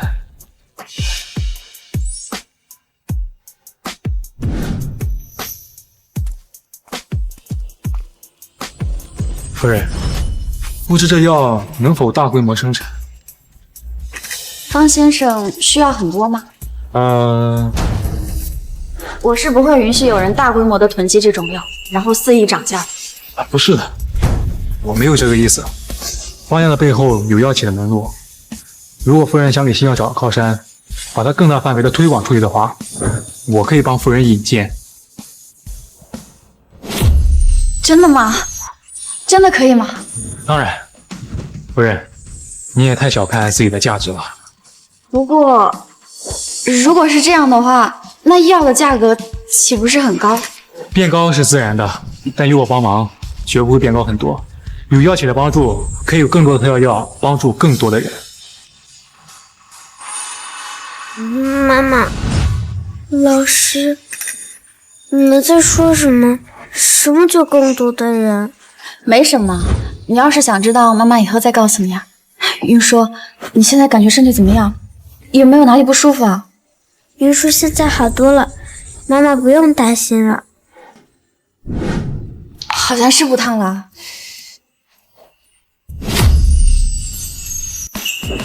方先生，这件事我想再考虑考虑。应该的，半个月后，我家的药材市场会举办一场药品交流展览会，到时候会邀请医贸协会的于会长。如果可以的话，希望能在那之前收到夫人的回复。那我先走了。云舒，明天我去楚家看你。老师再见。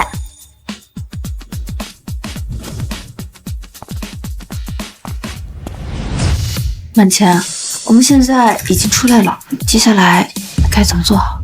妈，你先别着急，我们在里面关了1个月，需要先了解一下外界的情况。你试着联系一下我们之前安插的眼线。好。云舒怎么样了？烧已经退了，医师说要多注意休息，然后注意饮食清淡。退热了好，你呀还得多照顾着点儿。我知道。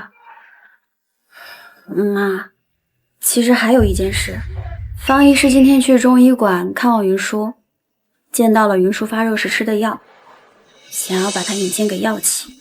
就在半个月后，方家的药品交流展览会上。真的吗？哎呦，那是好事啊！你还担心什么呀？我研制这种药就是为了救助更多的人，可一旦跟药企扯上关系，这价格就……你是怕价格太高，违背你的初心吧？是。哎呦，月兰，你还是太天真了。就算不搭上药企，像你这种低价效果好的药，在市场上也不会存活太久的。为什么？因为这种药啊，扰乱了市场，会侵犯到别人的利益。一旦大规模的散开来，会遭到众多人的围攻的。到时候，就算搭上我们楚家，也护不住的。所以，这就是您为什么只让我在云舒的铺子里卖，不引进楚家其他中医馆的原因。所以说，跟药企合作，对推广新药来说，绝对是件好事儿。而且，方大师知道你的心思后，应该会为你争取，不会涨价太高的。方先生答应帮忙的，能得到这样的结果，已经是很好了。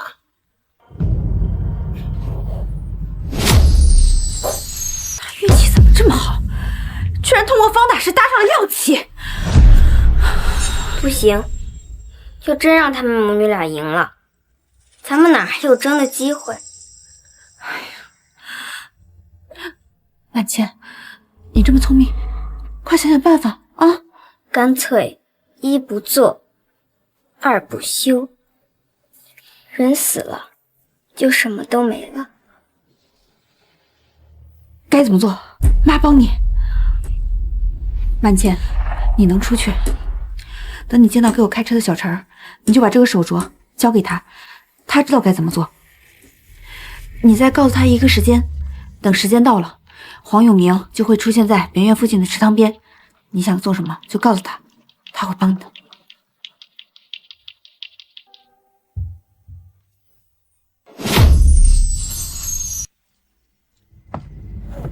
曼丽，你是谁？别装了，爸。你都知道了？曼丽告诉你的。现在不是说这个的时候。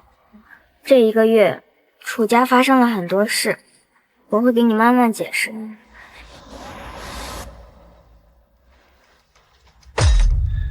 那两母女竟然把你们逼到这个地步！你来找我，是需要我帮你做什么？我要你找机会把楚云舒母女俩全部送走，当然，最好伪装成意外。曼千果然跟曼丽说的一样，聪明、果决。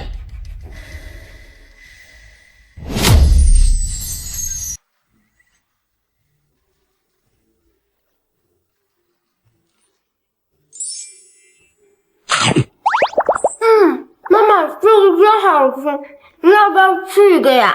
小馋猫，你替妈妈多吃点啊。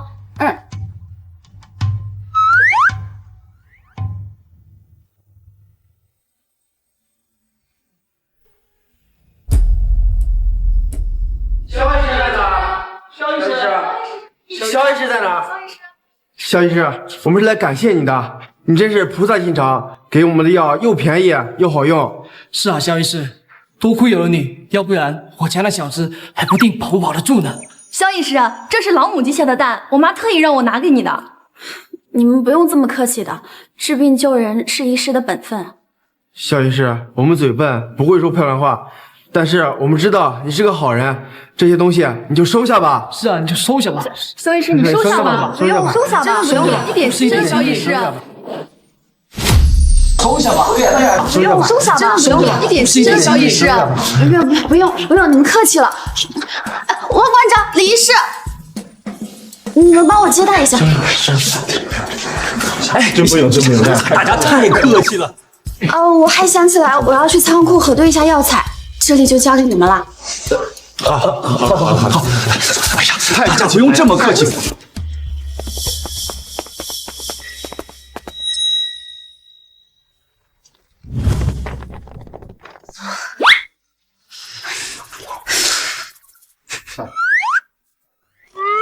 哈，你敢取笑妈妈？小心我不给你小点心吃了。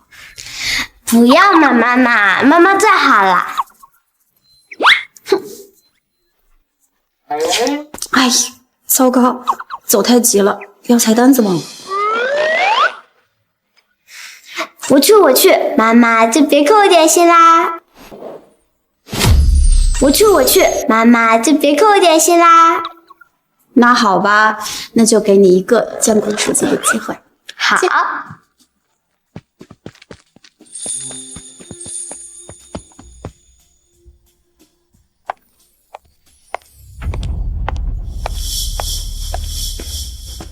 收下吧，收下！大家太客气了，太客气了，太客气了，大家。谢谢，太客气了。小姐，怎么了？妈妈忘记拿药材单子了，我帮妈妈过来取。哦。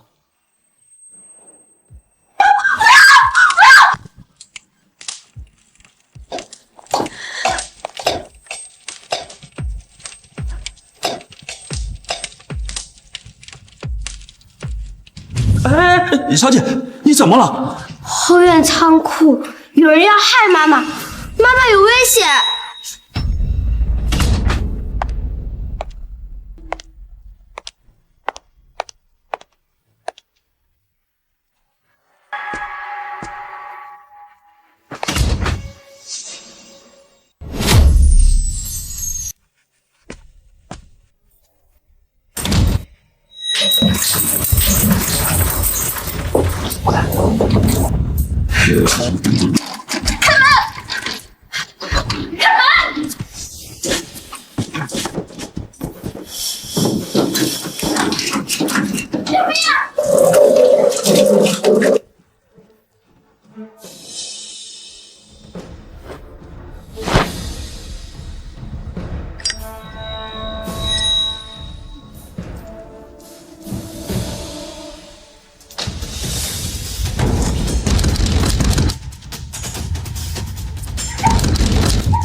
什么？老李，有人要害夫人，夫人有危险！有人要害邵医师，有什么用得上我们的？我们一起搭把手。后院，就在后院仓库。快走！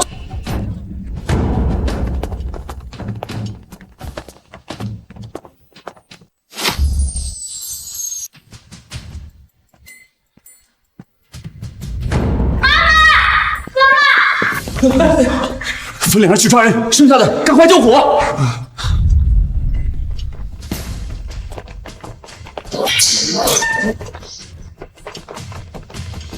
妈妈，我要去找我妈妈！没关系，宝贝。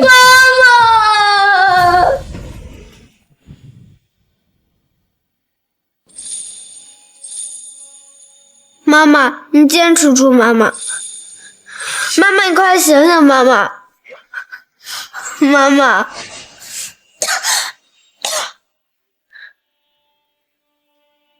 妈妈，妈妈，妈妈，你终于醒了，幸好你没事。别怕，别怕，妈妈这不是好好的吗？妈妈，这次是有人故意害你，王叔已经去抓了。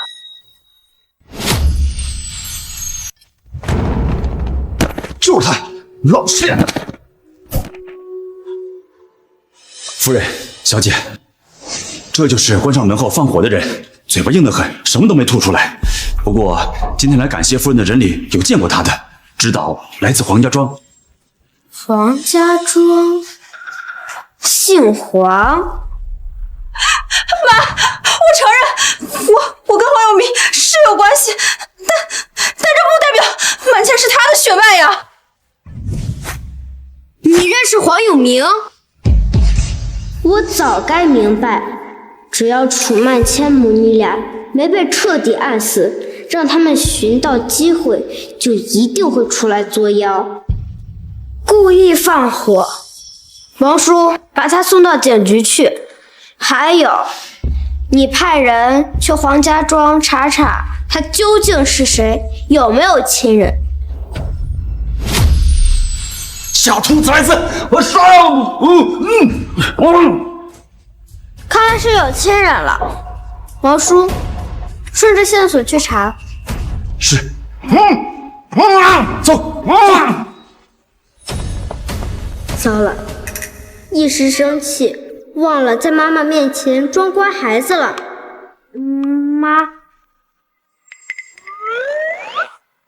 妈妈。楚云舒，你是不是有什么事情瞒着我？从你回到楚家开始，我就一直觉得你不对劲。我以为是我敏感多想，但现在看来并不是这样。云舒，妈妈需要一个合理的解释。妈妈，我其实已经死过一次了。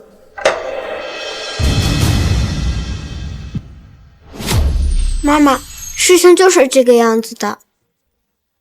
云舒，都是妈妈没用，是妈妈没有保护好你。妈妈，别这么说，你在我心里永远是最好的妈妈。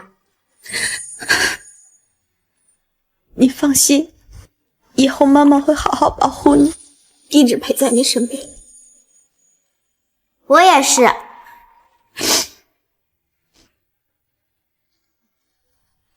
对了，妈妈，这次的火应该是楚曼谦他们两个搞的。大伯母在我画出画像指认他时，他说跟他在一起的那个人叫黄永明。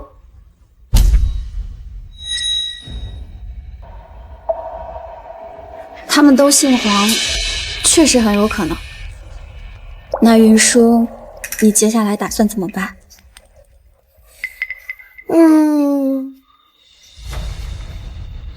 顺着黄家庄这条线索继续查，能让那个放火的人开口指认是最好的。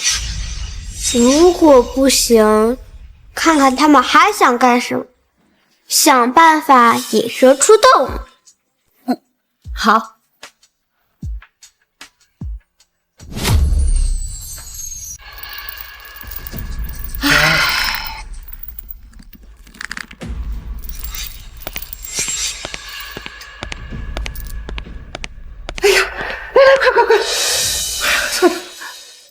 哎呀，你们没事吧？哎呀，这中医馆怎么会着火呢？这上午王馆长派人来禀报的时候，可把我给吓坏了。是啊，到底发生什么事了？奶奶听到消息的时候，担心的不得了。奶奶，有人要害我和妈妈，故意在中医馆里放火，想烧死我们。什么？这谁呀？这么大胆子？幸好王馆长及时赶到，不仅救了火，还抓住了放火的人。哦，那问出来没有？他为啥要放火呀？他什么也不肯说，所以我们最后把他递交给了警察局。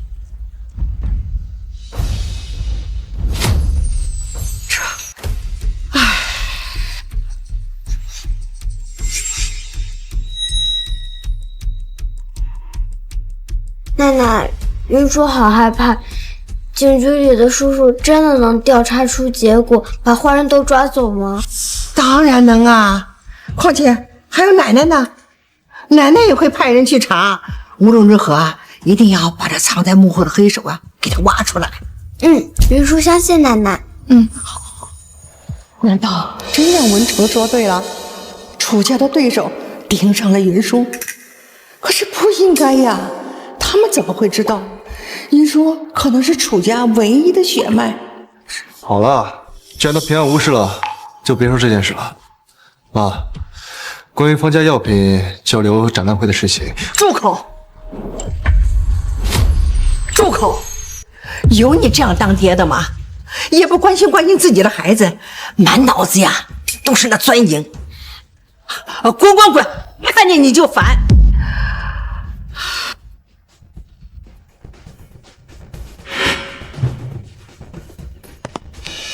这个老二，自从知道自己身体出问题后，这行事越发让人看不过眼。或许可以利用二爸的心思，挑起他跟楚云舒母女的矛盾。只要他们争斗起来，奶奶哪还有功夫查别的？怎么样，曼倩，他有没有把咱们供出来啊？那就好。但是奶奶已经派人去查了，要不想办法遮掩，暴露是迟早的事儿。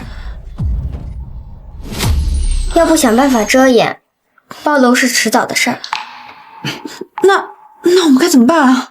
想办法激化二爸和楚云舒他们的矛盾，让他们斗起来。要是放火这事儿真暴露，就把这事儿全推二爸身上。可是，自从生日宴之后，文成对咱俩的态度就跟以前大不一样了呀。想办成这事儿，难度有点高啊。想让二爸按照我们的想法去做，当然要往他的痛点上戳。他最在意的就是他在楚家的权位，而且他还一直疑心萧月兰和方修齐不清白。那你的意思是说，把事情往这两个方面引？我们可以说，萧月兰和方修齐合作推出一款新药，目的就是为了彻底架空它。要这事儿真办成了，楚家就真没他的落足之地了。这个办法好，楚文成肯定坐不住。明天我们就去找二爸。好。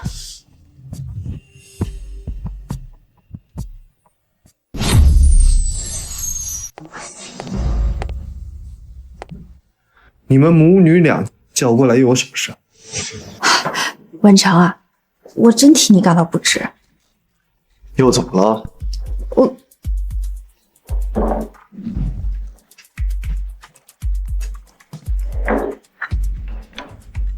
爸爸，还不是因为你昨晚提到的方家药品展览会的事。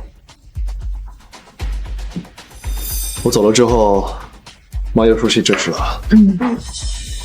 奶奶昨晚跟婶婶说，等展览会顺利结束了，就让婶婶准备接手楚家所有的中医馆，而且什么？你只管说。而且奶奶还说，爸爸你难当大任，现在锻炼一下婶婶，也是为了以后给云舒妹妹铺路。他胡说，明明我才是楚家的下一任掌权人。他胡说，明明我才是楚家的下一任掌权人。爸爸，现在婶婶跟方大师走得很近，日后还会搭上药企。要是他们的新药真的推广成功了，可能会真的逼您给云舒妹妹让位。文成，难道你真的甘心在一个小丫头片子底下讨生活吗？你可是他爹呀，这不是倒反天罡吗？是啊，我为楚家劳心劳力这么久，竟然被个小丫头先占了套子。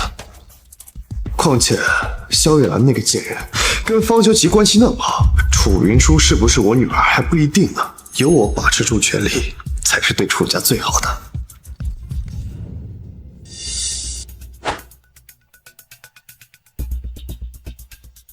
爸爸，而且这一切的前提都是展览会顺利结束，要是不顺利呢？还是万千懂事孝顺啊，知道替爸爸分忧。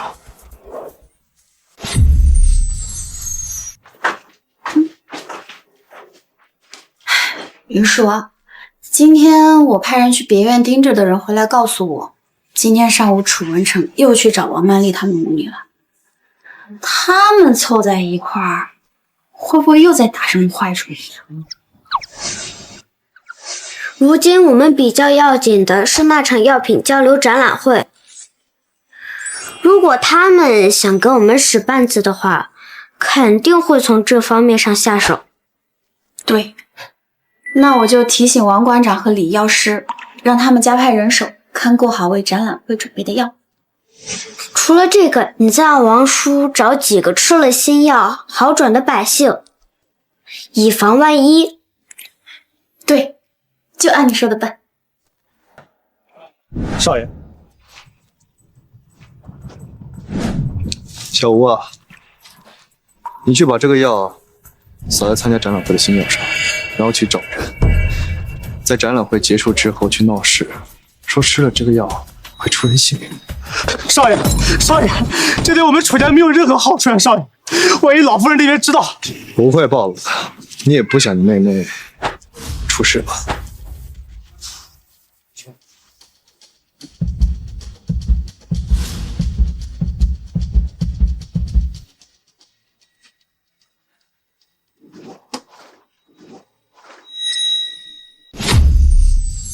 此药名为养荣丸，从千金方中研制而来，不仅在增强幼儿免疫力方面有奇效，而且最重要的一点是，此药价格便宜，成本极低。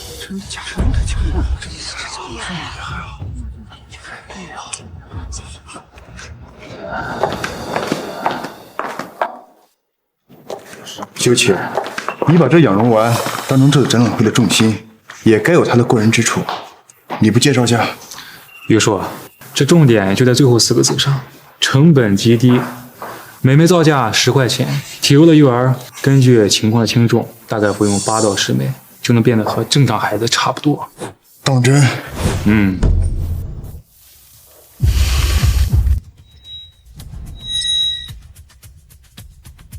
萧月兰，你的风光到此为止了。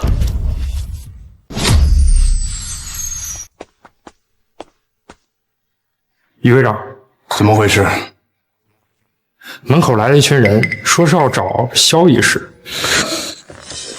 萧医师，我去看看。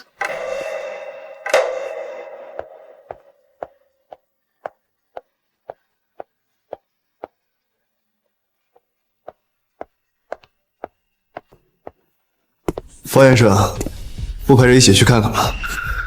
万一会场上出了什么事，这可说不清楚了。我倒真是好奇了，走去瞧瞧。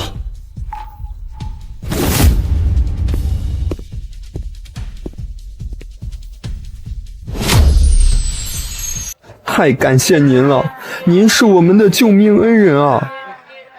哎，你们就是帮萧医师推广养荣丸的人吧？你们真是大好人啊！什么？多亏萧医师心善，卖的药便宜又好用，要不然你再说一遍，你不该说这些的。你好好想想，该说些什么了？你干什么？萧医师卖的药就是好药。胡说！这药吃了明明会出人命的，你们怎么回事啊？我呸！萧医师医者仁心，你大庭广众污蔑萧医师的药，到底安了什么心？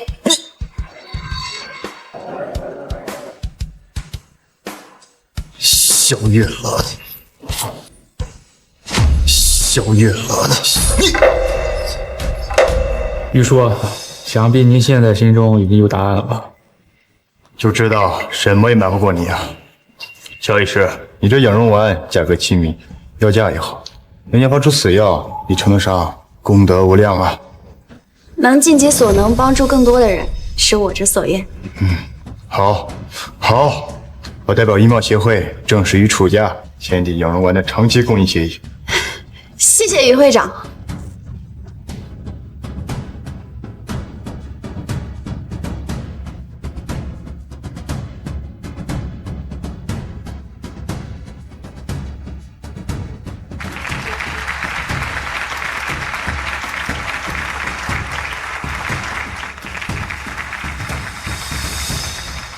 恭喜萧夫人。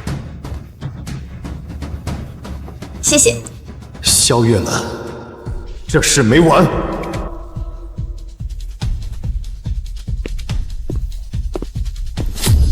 奶奶，您消消气，别把身子给气坏了。爸爸他应该也不是故意的。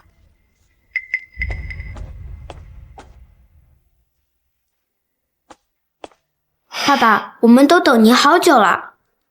妈，我回来了。跪下！妈，是不想跪啊？还是不认识这个人？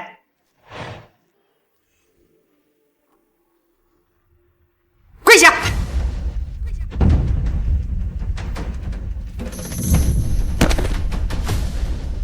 这个混账东西，竟然让人在自家药里下毒！你心里还有没有楚家？妈，我只是一时糊涂啊。再说了，这不也没出什么事吗？住嘴！事到如今，你还不知道错吗？妈，你缓一缓，身体要紧。楚文成，你知不知道，楚家今天差一点败在你手上呀！楚家几代积累下来的名声啊，差点烟消云散。他家的信任攒起来难，要说毁掉，一次都完了。爸爸，今天要是有人吃了楚家的药，送了命，以后谁还会来买？谁还相信楚家？谁来担这个罪名？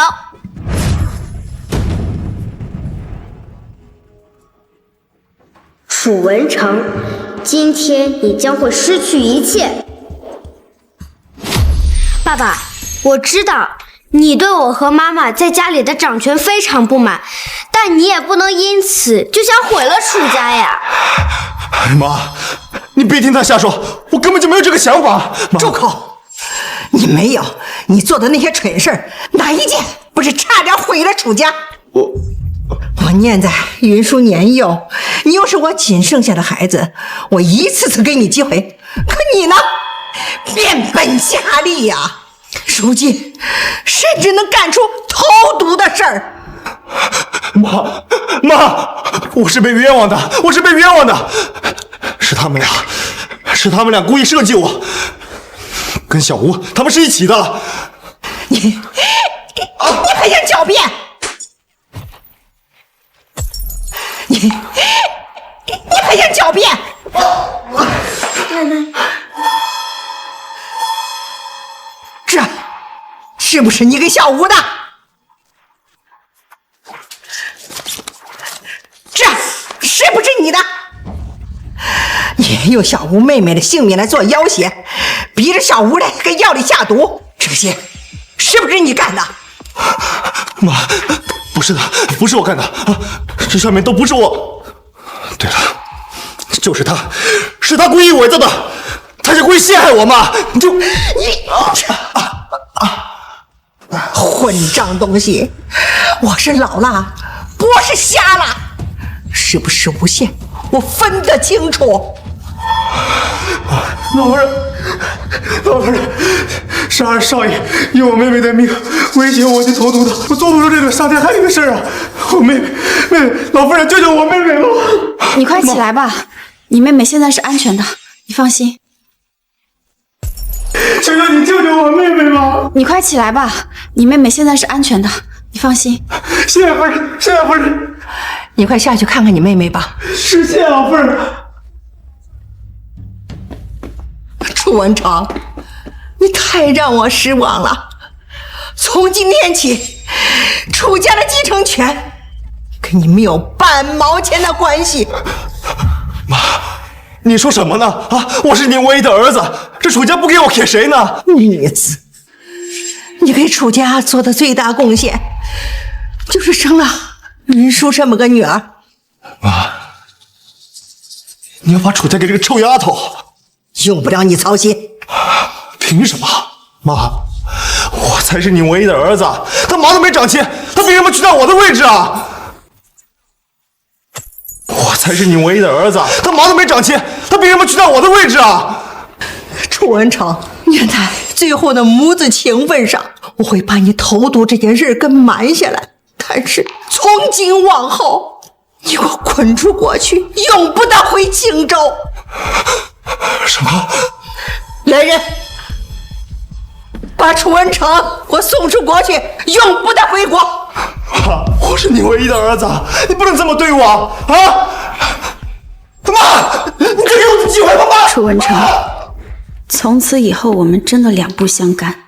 奶奶，您别难过，我和妈妈会一直陪在您身边。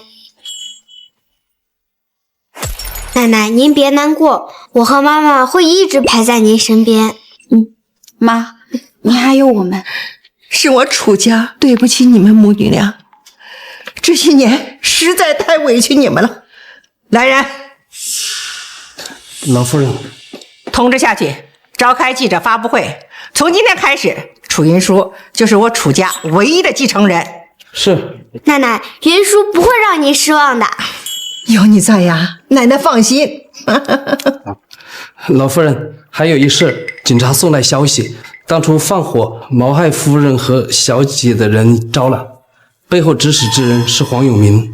黄永明是跟王曼丽有私情那个人？是，而且我们的人也查到，其中有王曼丽和……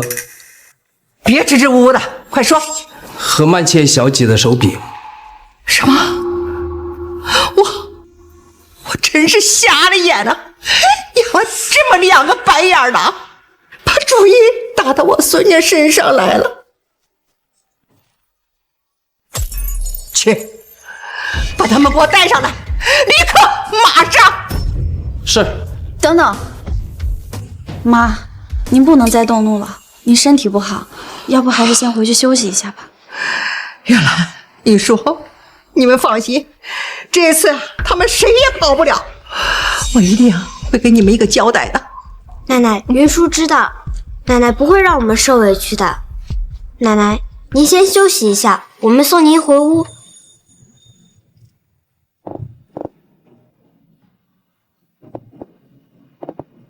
妈，我回来了。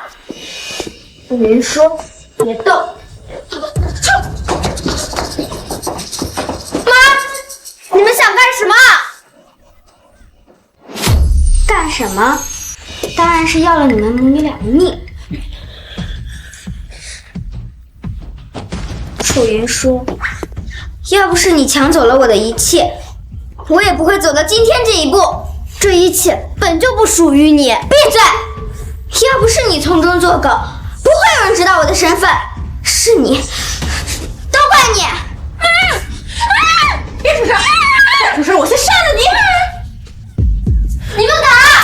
我们都到今天这一步了，还有什么不敢的？楚云舒，你给我去死吧！你找死！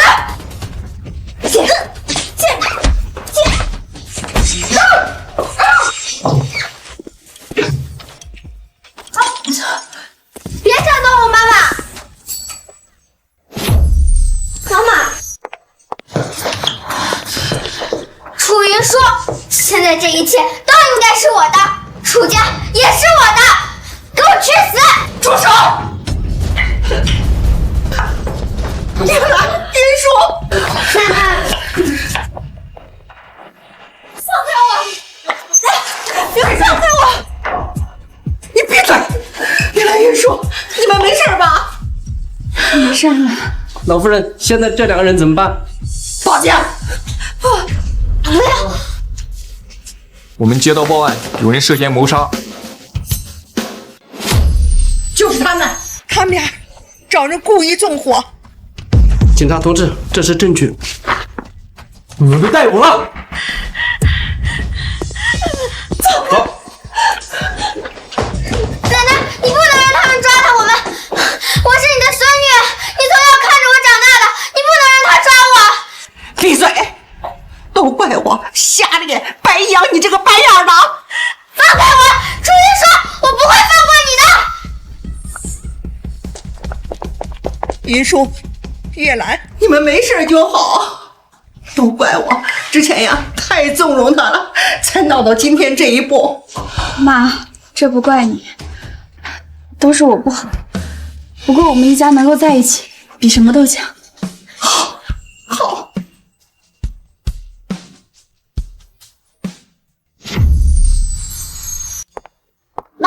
云叔，吃饭了。今天有云叔最喜欢吃的鸡块哦，快来！来啦！哎呦，慢点，别摔着了。哇！哎呀！